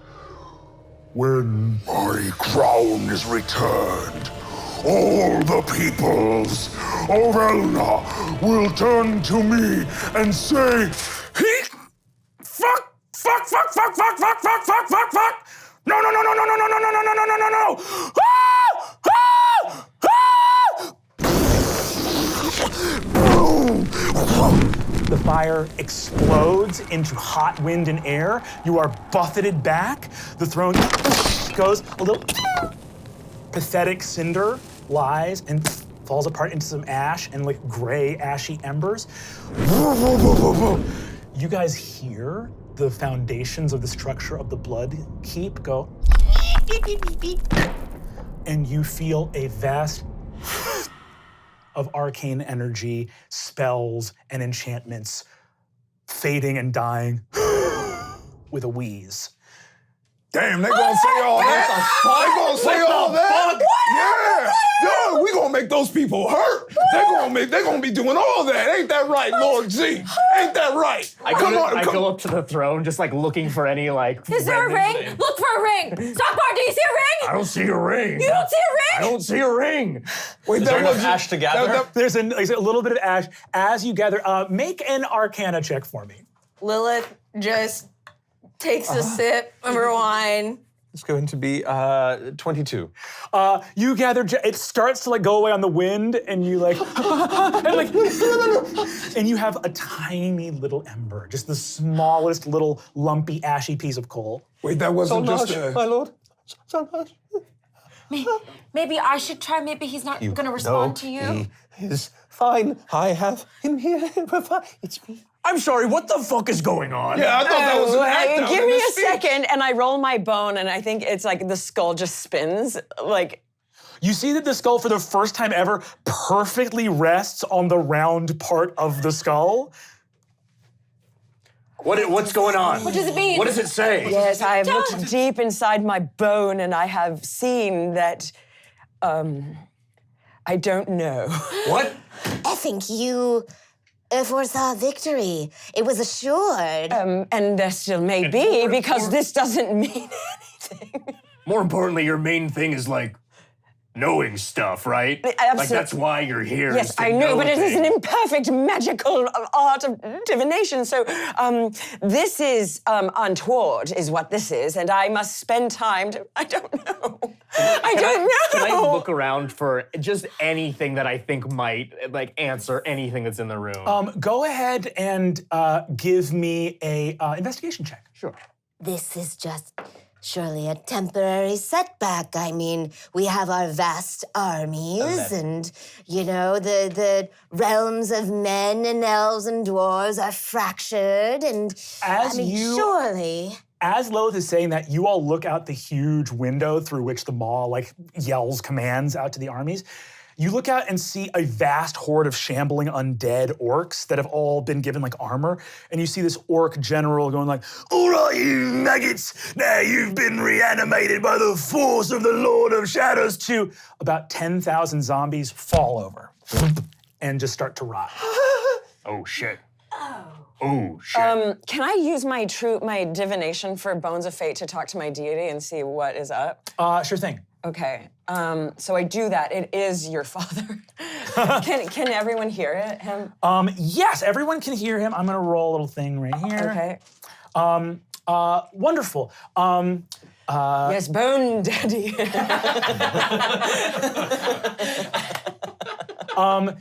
What is the question that you are posing to your deity? I guess, will there still be victory? What happened? No, more. What happened? What happened? You use the bone, and in the eyes of the skull, as you all stare into it, fire, a realm of endless nightmare, shade, and flame. Your old hometown. Appears in the skull's There's a eyes. Chili's there now. You see a titan that rivals the size of this world's greatest mountains, a demon of endless fire, and appearing at this demon's feet in corporeal form, armor, ancient sort of black spiky armor, cloak, is Zaulnaj, who manifests in the realm of nightmare, in the lands beyond. He is gone from this realm. No! We were supposed to get married! Did he propose? No. Oh. That's telling. Oh, is it? Is it? Why don't I try talking to the ashes, since you're doing such a shitty job? Is the ember still burning? It has completely gone out. You fucking idiot. Don't you even stop this, you little something! This entire time, you have been pouring poison on his ears and distracting him from the coming. Okay. Where's the crown, Lilith, huh? Yeah. Do you need another 25 years to get it? I mean, I don't want to say she's right, but Yes, everything did hinge on that, as it turns out. It was not my fault. every one of these meetings we had, he was like, "The crown is the key. We need the To crown." be honest with you, I was always mostly focused on all the vast armies and the keeps of men. But As you well should be. Yeah, that makes sense. That makes Absolutely. sense. it only makes sense. But it turns out that little piece of jewelry was. No, It looks you're... like there's 2 pieces of important jewelry we're missing right here. Dear God! Okay, we need to assess our options here. I don't know what's happening. I cannot see the future for the first time in my life, I might say. So we need to, I'm an opportunist at heart, determine who will win this, right? I can't do that anymore. Who can? No, you just have to believe in yourself, honey. Oh, okay. I'm gonna need a quick second. Are the big trolls still in there? Ostensibly, they're still outside. Okay.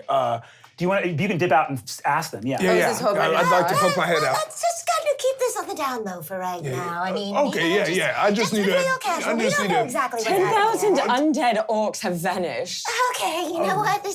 Well, we'll work this out. I'm gonna make some moves right now, and I poke my head out to the orc. Hey, can you go get that one treasurer guy? I need to talk to him real quick. Small Tom or Master Prevo? Master Prevo. Let me We'll go get Prevo. Yeah, thanks. Nice. You see that Olag is over in the corner and says, Are we good for me to come in?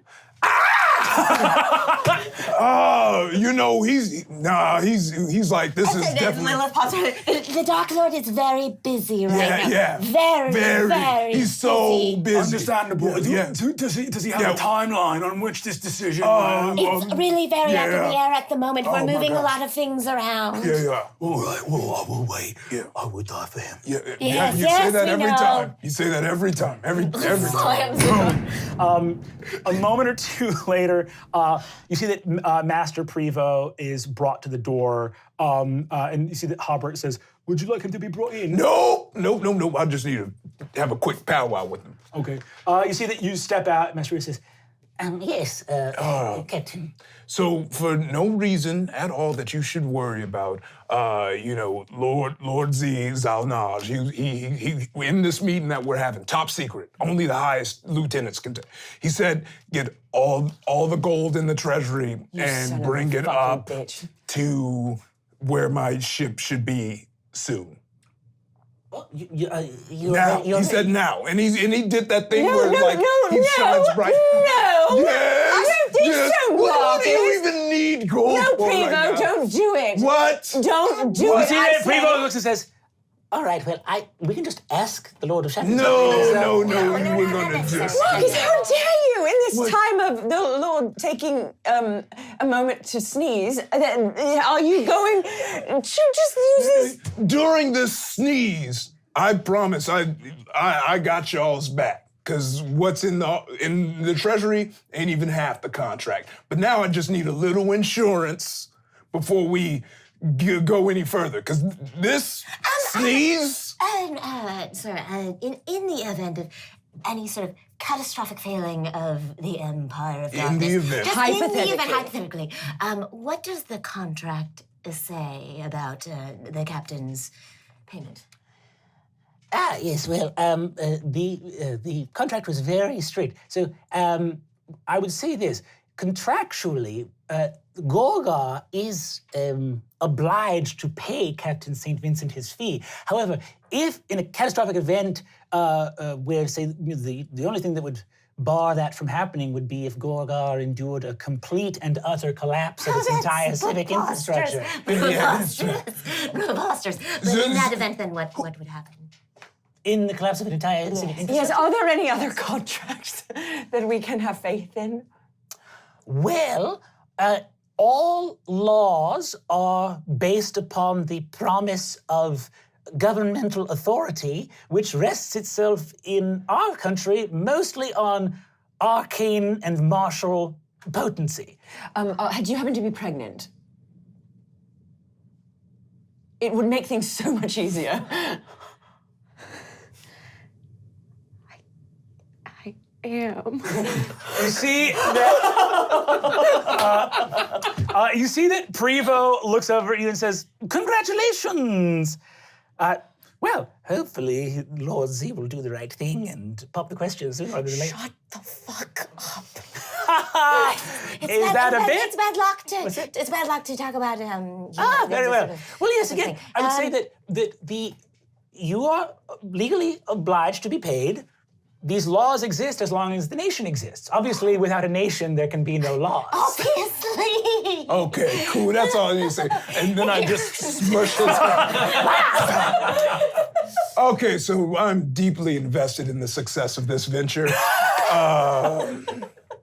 What is Plan B? Not to belabor the point, Well, Plan but B is way too late. Well, first off, may I say, congratulations. We have so many tips for you. It's something beautiful to look forward to. But in the meantime, you heard the lawyer. It's arcane and martial prowess are what will win the day. Here's what I want to do, because I'm feeling crazy. I want all of us. Why, is something crazy happening here? Did the most powerful fucking being in the whole end all right, disappear? all right. So I guess Maggie's pregnant. We'll just gloss over that. So yeah, all right. Oh yeah, everything's going great here. All right, soaky bar. Don't call me that. Bar of soap. Let's. I think we should make a blood pact to each other, because without each other, I do not see any sort of victory happening. Okay, all right. I feel like we maybe need to clarify exactly how Zaunaj, this being of utmost power, what the fuck just happened Yes, to we him? definitely need to do that. But before that, I need. I just need to feel. Yes, you're fine. God, you're so needy sometimes. I Okay, feel like I have everyone's you have our back. support. Everything's great. Okay. Well, let's blood pact it. What? Like, can It's I? always about blood. with Yes, you. can we all bleed and swear? I can't bleed right now. As all this is happening, all this conversation, Leland is still there at the base of the throne, clutching the remnants of the ember after the argument, and just turns and goes, "He chose me. He plucked me from my mortal shell, of which nothing was waiting for me, and he gave me purpose, and he named me, and I swore to him that I would find the crown, and I failed, Yura. You're right, this is my fault. Yes, it is. I did this. So why was this crown so important? Look, I'm new here. To be why honest, did he turn into dust? No, that's a good point. No, don't try If to this was weasel out more of this. important, No, don't it try to would have been weasel out something of I it. should have known. I look for him, and I was like, maybe it's a nice thing he likes to put in his head, and it would look gee. very nice and It helpful and would have been nutritious. something I would have known too. But I would have put more effort into it. Well, But it's not his fault. This is mine. This is mine to bear. Well, this has been fun, everyone. I'm just going to take off my crown of chains. And As you go to touch the crown of chains, you touch it, and your fingers are singed and burned. Good. No, I can't continue to unlive like this. Lilith just scuttles go on. over to Leland and slaps him across the face. Pull yourself together, man. We can all mourn the loss of the great Dark Lord of Shadows later, but for right now, we need to look out for each other.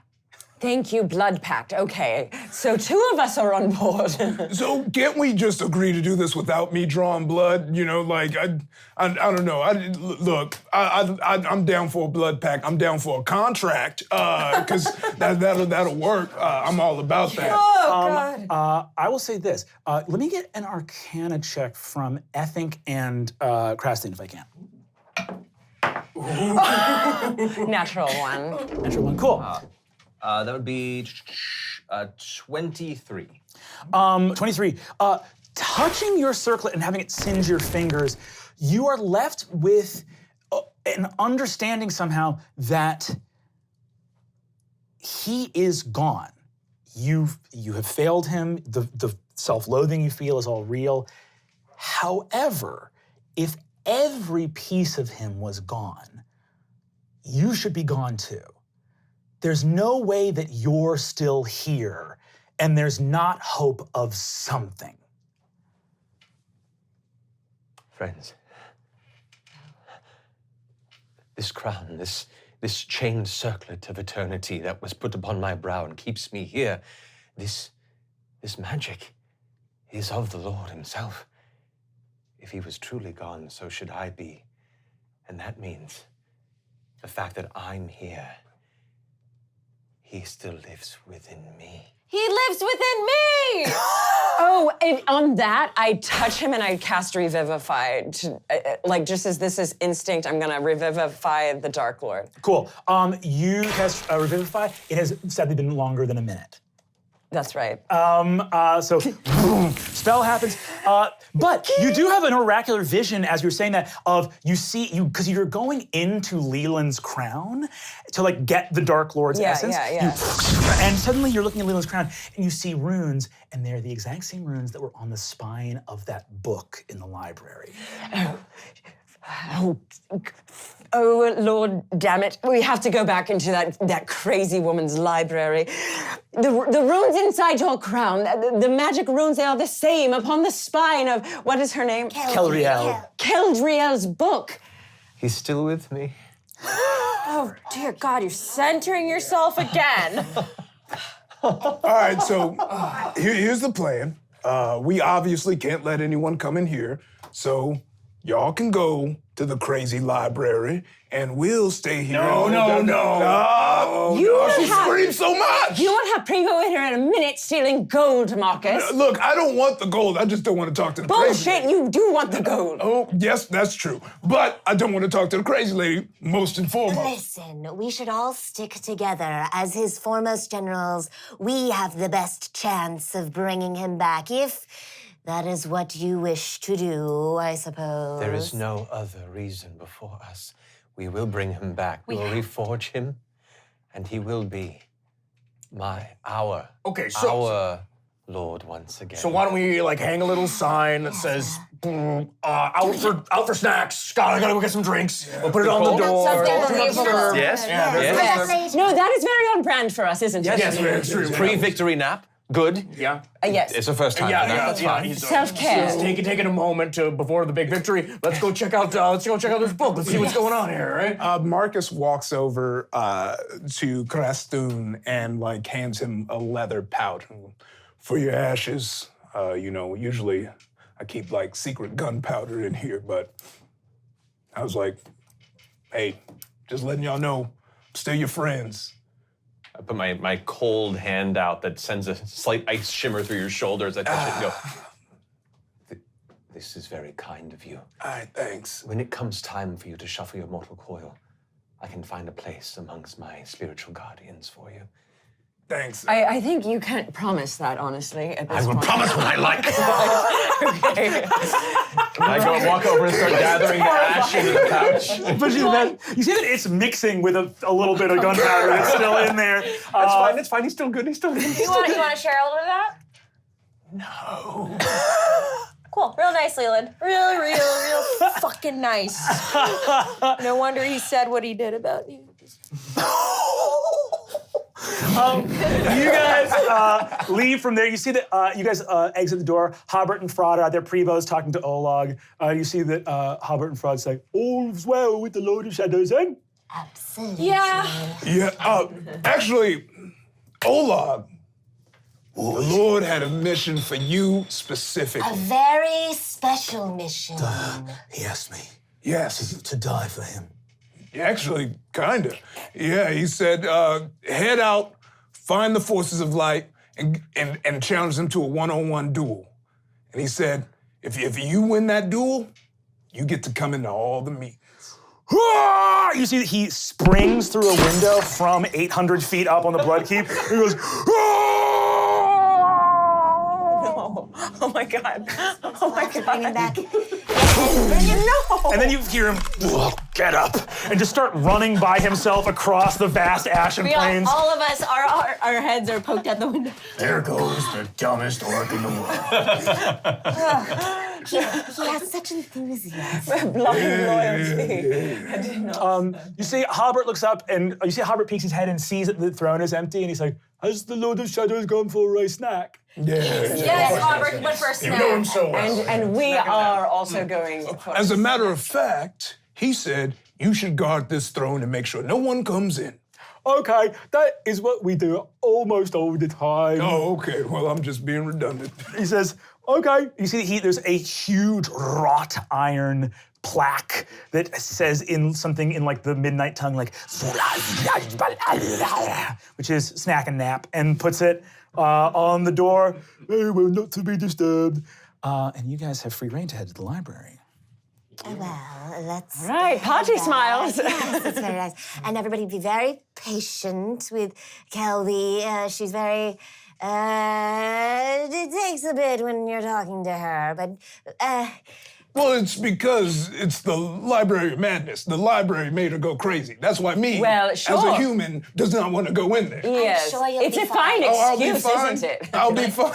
Okay. We're all already crazy right now in this moment. Can I do a either an investigate or arcana check to see sort of like if I'm noticing any effects from, you had mentioned sort of like magic sort of like Yes. disappearing from the Go thing. ahead and give me an arcana check. Cool. Great. That is 19. Yes, you already can see there are many vermin that live in this place that were drawn here by like roaches and centipedes and weird, gross things. And you see that all of them are beginning to flee. They're like the bugs know something you don't. There's rats on a ship. Yeah, exactly. Can you talk to bugs? I can talk to bugs, actually. Ask them from which they flee. Bugs, what's up? Oh, you know we're getting out of here, man. Come on. You fucking know we're getting out of here, man. What's going on, man? Oh, what's going on? I don't know. Is this? Have you seen the architecture of this keep? Have you seen it? Yeah, It can't stand up. Yeah, I guess it does break the laws of physics now that you're talking Yeah, about and that works when there's magic here, and all the bugs, we all feel that magic. That magic is gone. The support beams in this place are on their way out, my man. So, hey, you know what? I would talk more, but we gotta go.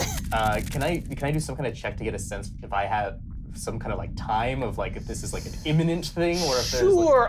Give me just an intelligence check. Sure.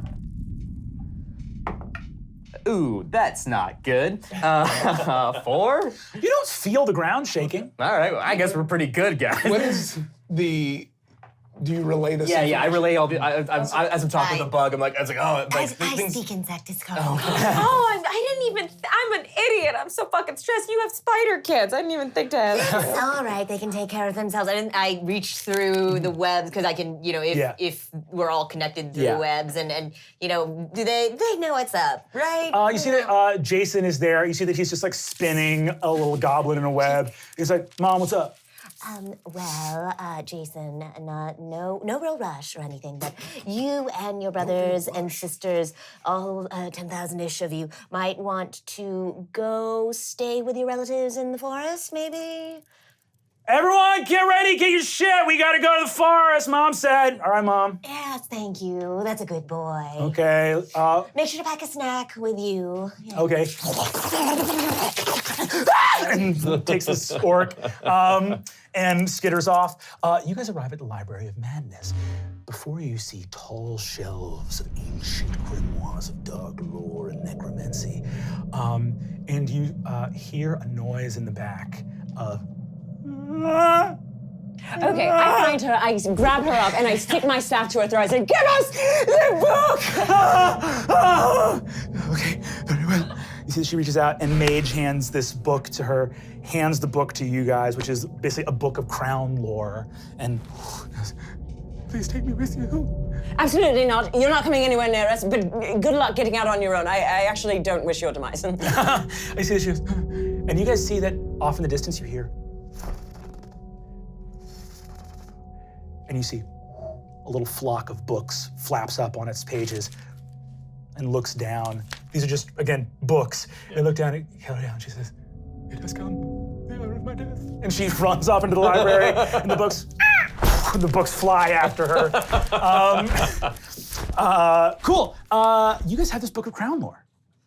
So, open it, please. Did she make All right. The spark notes, like Yeah, you guys just pages in there? you guys just zoom through it. Go ahead. Anyone who's looking at the book can feel free to give me an Arcana check. Are we all just like huddled around? Yeah, you're like huddled over on the table, and you guys hear in the back like, "Ah! No, this is so sharp. The pages." Dirty 20 for me. Ooh, nice. 24. 24. Hell yeah. And I take this number and I add it to. Arcana. Your Arcana. Okay, 2. I have an 8.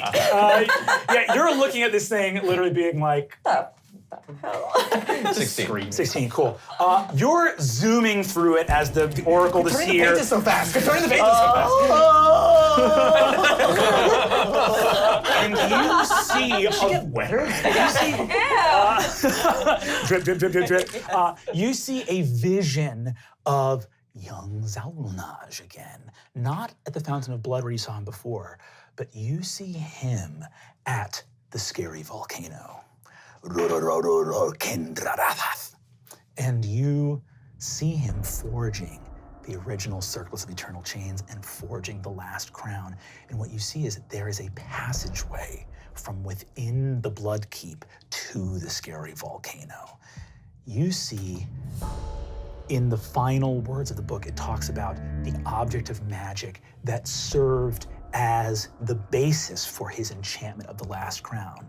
And it said, within the forge of the scary volcano lies the artifact gifted to Zawulnaj by Gogmoth himself that allowed him to first forge the crown and holds that power still. Do I find anything else about the Fountain of Blood? Is that Nothing mentioned in the this crowns? book. No. Okay. Nothing in this book. Well, fuck this book. I had a vision. The book might have triggered it, but the vision seems more important. There is an artifact within the car that The big scary mountain. the big scary mountain. Yeah. Time is of the essence. Scary mountain. There's an artifact there gifted by your father to Zawulnaj that can craft the actual stone circlet and crown, including the last one. So I feel like if we go there, which there is a passage from the Bloodkeep into the scary mountain, if we go there, we might be able to recraft it. What is this artifact you talk about? What are we looking for? Is it a... Do I know? You actually don't. You can imagine that Zawulnaj was extremely cagey about crown lore, such that he never told his Vinguri what would happen if the crown got destroyed. Speaking of which, as the book is tossed to you, Leland, you grab it and look at it, you see the page that explains what the threat always was. The crown would destroy him if it was destroyed, and it can only be destroyed in one place, and that is the scary volcano, which means if he was destroyed, someone or something got the crown there, and it got it there no less than 30 minutes ago. All right. This could only have been done on Eagleback. What could only have been done on What are you talking about? You think so much in your head, and then we you have don't been explain looking- it out loud. we've been flo- like no We more have been pronouns. flying over This the was landscape, crazy. looking down when we should have been looking up. And that You are speaking. is also on me. What? This What- yeah, what are you talking about? We don't know what happened. It What- didn't have the word me or pronoun. Look, the crown contains the essence of the Dark Lord. It was forged in the scary volcano. Yes. It can also be unmade only in the volcano. Wait, it says that in there? Yes. Because not What? everything's found in a vision. Would have been nice to know. Well, I will say. I agree. Yeah, you think he would have mentioned that, right? Like, we're building lots of armies. He's not. It seems pretty entirely important. perfect. Like, He's it's a very It was important personal detail. to him. Yeah, well, I will Did you say- know about this? No, but you can't know everything about your partner. Do you know everything about Jeremy? You see that Jeremy looks into a mirror, and you see that the reflection of him walks out of the mirror and becomes a sort of translucent slime version of him, falls on the ground, starts to steam, and he starts to lap it up with his tongue. See, did you know that? I mean, I know a lot about Jeremy. Did you know he could do that? I mean, scientists aren't sure everything that the Scream Beast can do. Okay. The Eagles is a ridiculous idea. I'm just saying maybe, well, it doesn't matter. None of us knew. Or even if we did, even if he murmured it in the dreams of sleep, you still would have discounted it, right? Yeah, I would say everyone's free because he obviously should have had people guarding that volcano. Like that's like as you know, normally Yeah, why were they guarding the blood? I could have had my ship there. gate? Is there? So there's someone in the volcano right now who did this? They would have to be if this happened relatively recently. Do we know where that passageway is? We can. Yes, I do. What? What? Well, let's. Yes, I know that. I still want to go back to the logic No! of Zawulnaj. No. Here's a circlet that can be destroyed, and if it just is destroyed, it destroys me. Toss it out into the world, willy-nilly, maybe give it to, I don't know, a man or something, and then be like, I lost it? What the fuck? All right, where's the passageway? But like we all agree, right? No, it's ridiculous. All right, I mean, it's Like you've never made a mistake in your day. Okay. It sounds like you guys are gonna be here for a while. Can I feel like I want to like I'm getting like more and more impatient as I'm like seeing things, and I'm gonna like run to. I just want to like I want to get the wargs and stuff out of like anything that's in a cage. Cool. I want to like open the cages. You're opening cages. You guys are all rushing off. As you guys are heading towards the passageway, you see that your spiders start to head out. Some of them climb up onto your back. You see that Jason says, "All right, Mom, we're gonna head out. What's the deal? Someone said something about a crown." oh, no, yes. I love them. I love them so much. We should tell them. Look, the Dark Lord has fallen. Anarchy reigns supreme here. The Bloodkeep will crumble. But Mommy's going to go take care of it now, right? Okay, Mom. So just, you all take care of each other, stick together. Remember, nothing is more important than family. Okay, where are you? You're going to the scary volcano? Yes, so I'm going to need to take a good lot of you along with me, yeah. just in case, we run into some trouble. If that was important, why wasn't anyone guarding it? Thank you. That's what I was saying. I was You just think a partner would tell you, but if they're your partner for life, I guess fuck you. So- You guys rush down the passageway. You arrive after a long rush towards it in this massive caldera. Looking out of the gate, you look in. One passageway leads up to clean air. You go down another way and emerge on this like promontory of looking out into this caldera and see a forge down at the base of the caldera with a massive anvil covered in runes. You see resting against it, wheezing, are two little halflings covered in soot, holding each other with partially burned clothes, who look up at all of you entering this place. Oh, I'm Before sorry. anyone can react, I rush him. You pieces of shit. You getting in my pockets. You about to make me rest with some fucking money. You see, I'm about to bust your head right open right now. You see they both start going, and you see that there's two halfling women here, and one of them has sort of dark hair and looks very weak. This is the halfling you stabbed in the ruins. You see that another halfling has sort of blonde hair, goes like, right, sir, well, I didn't mean any harm by it. No, It's you just- cause harm. Right, well listen, don't you be hurting my mistress Longfoot here. Recognizing the halfling, the hair begins to stand up, the eyes glow. You guys hear from the promontory that you've left, boom! And Kasara the Beige appears, flanked by Telmir the Calm and a host of elves, and says, "Oh, I see we arrived just in the nick of time. Roll initiative." And that's gonna be all for this week on Escape from the Bloodkeep. Tune in next time for a little fight in the scary volcano. That was... Woo! Down in the forge in the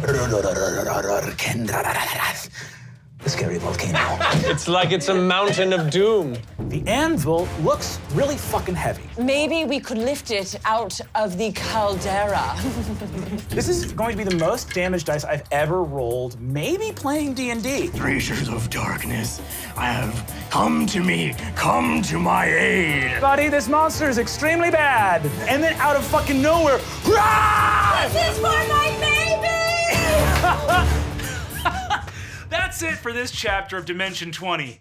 But wait, what harkens on the wind? Speak to me, bird. More full episodes of Dropout.tv's own Dimension 20? Available with a free trial that you could sign up for today?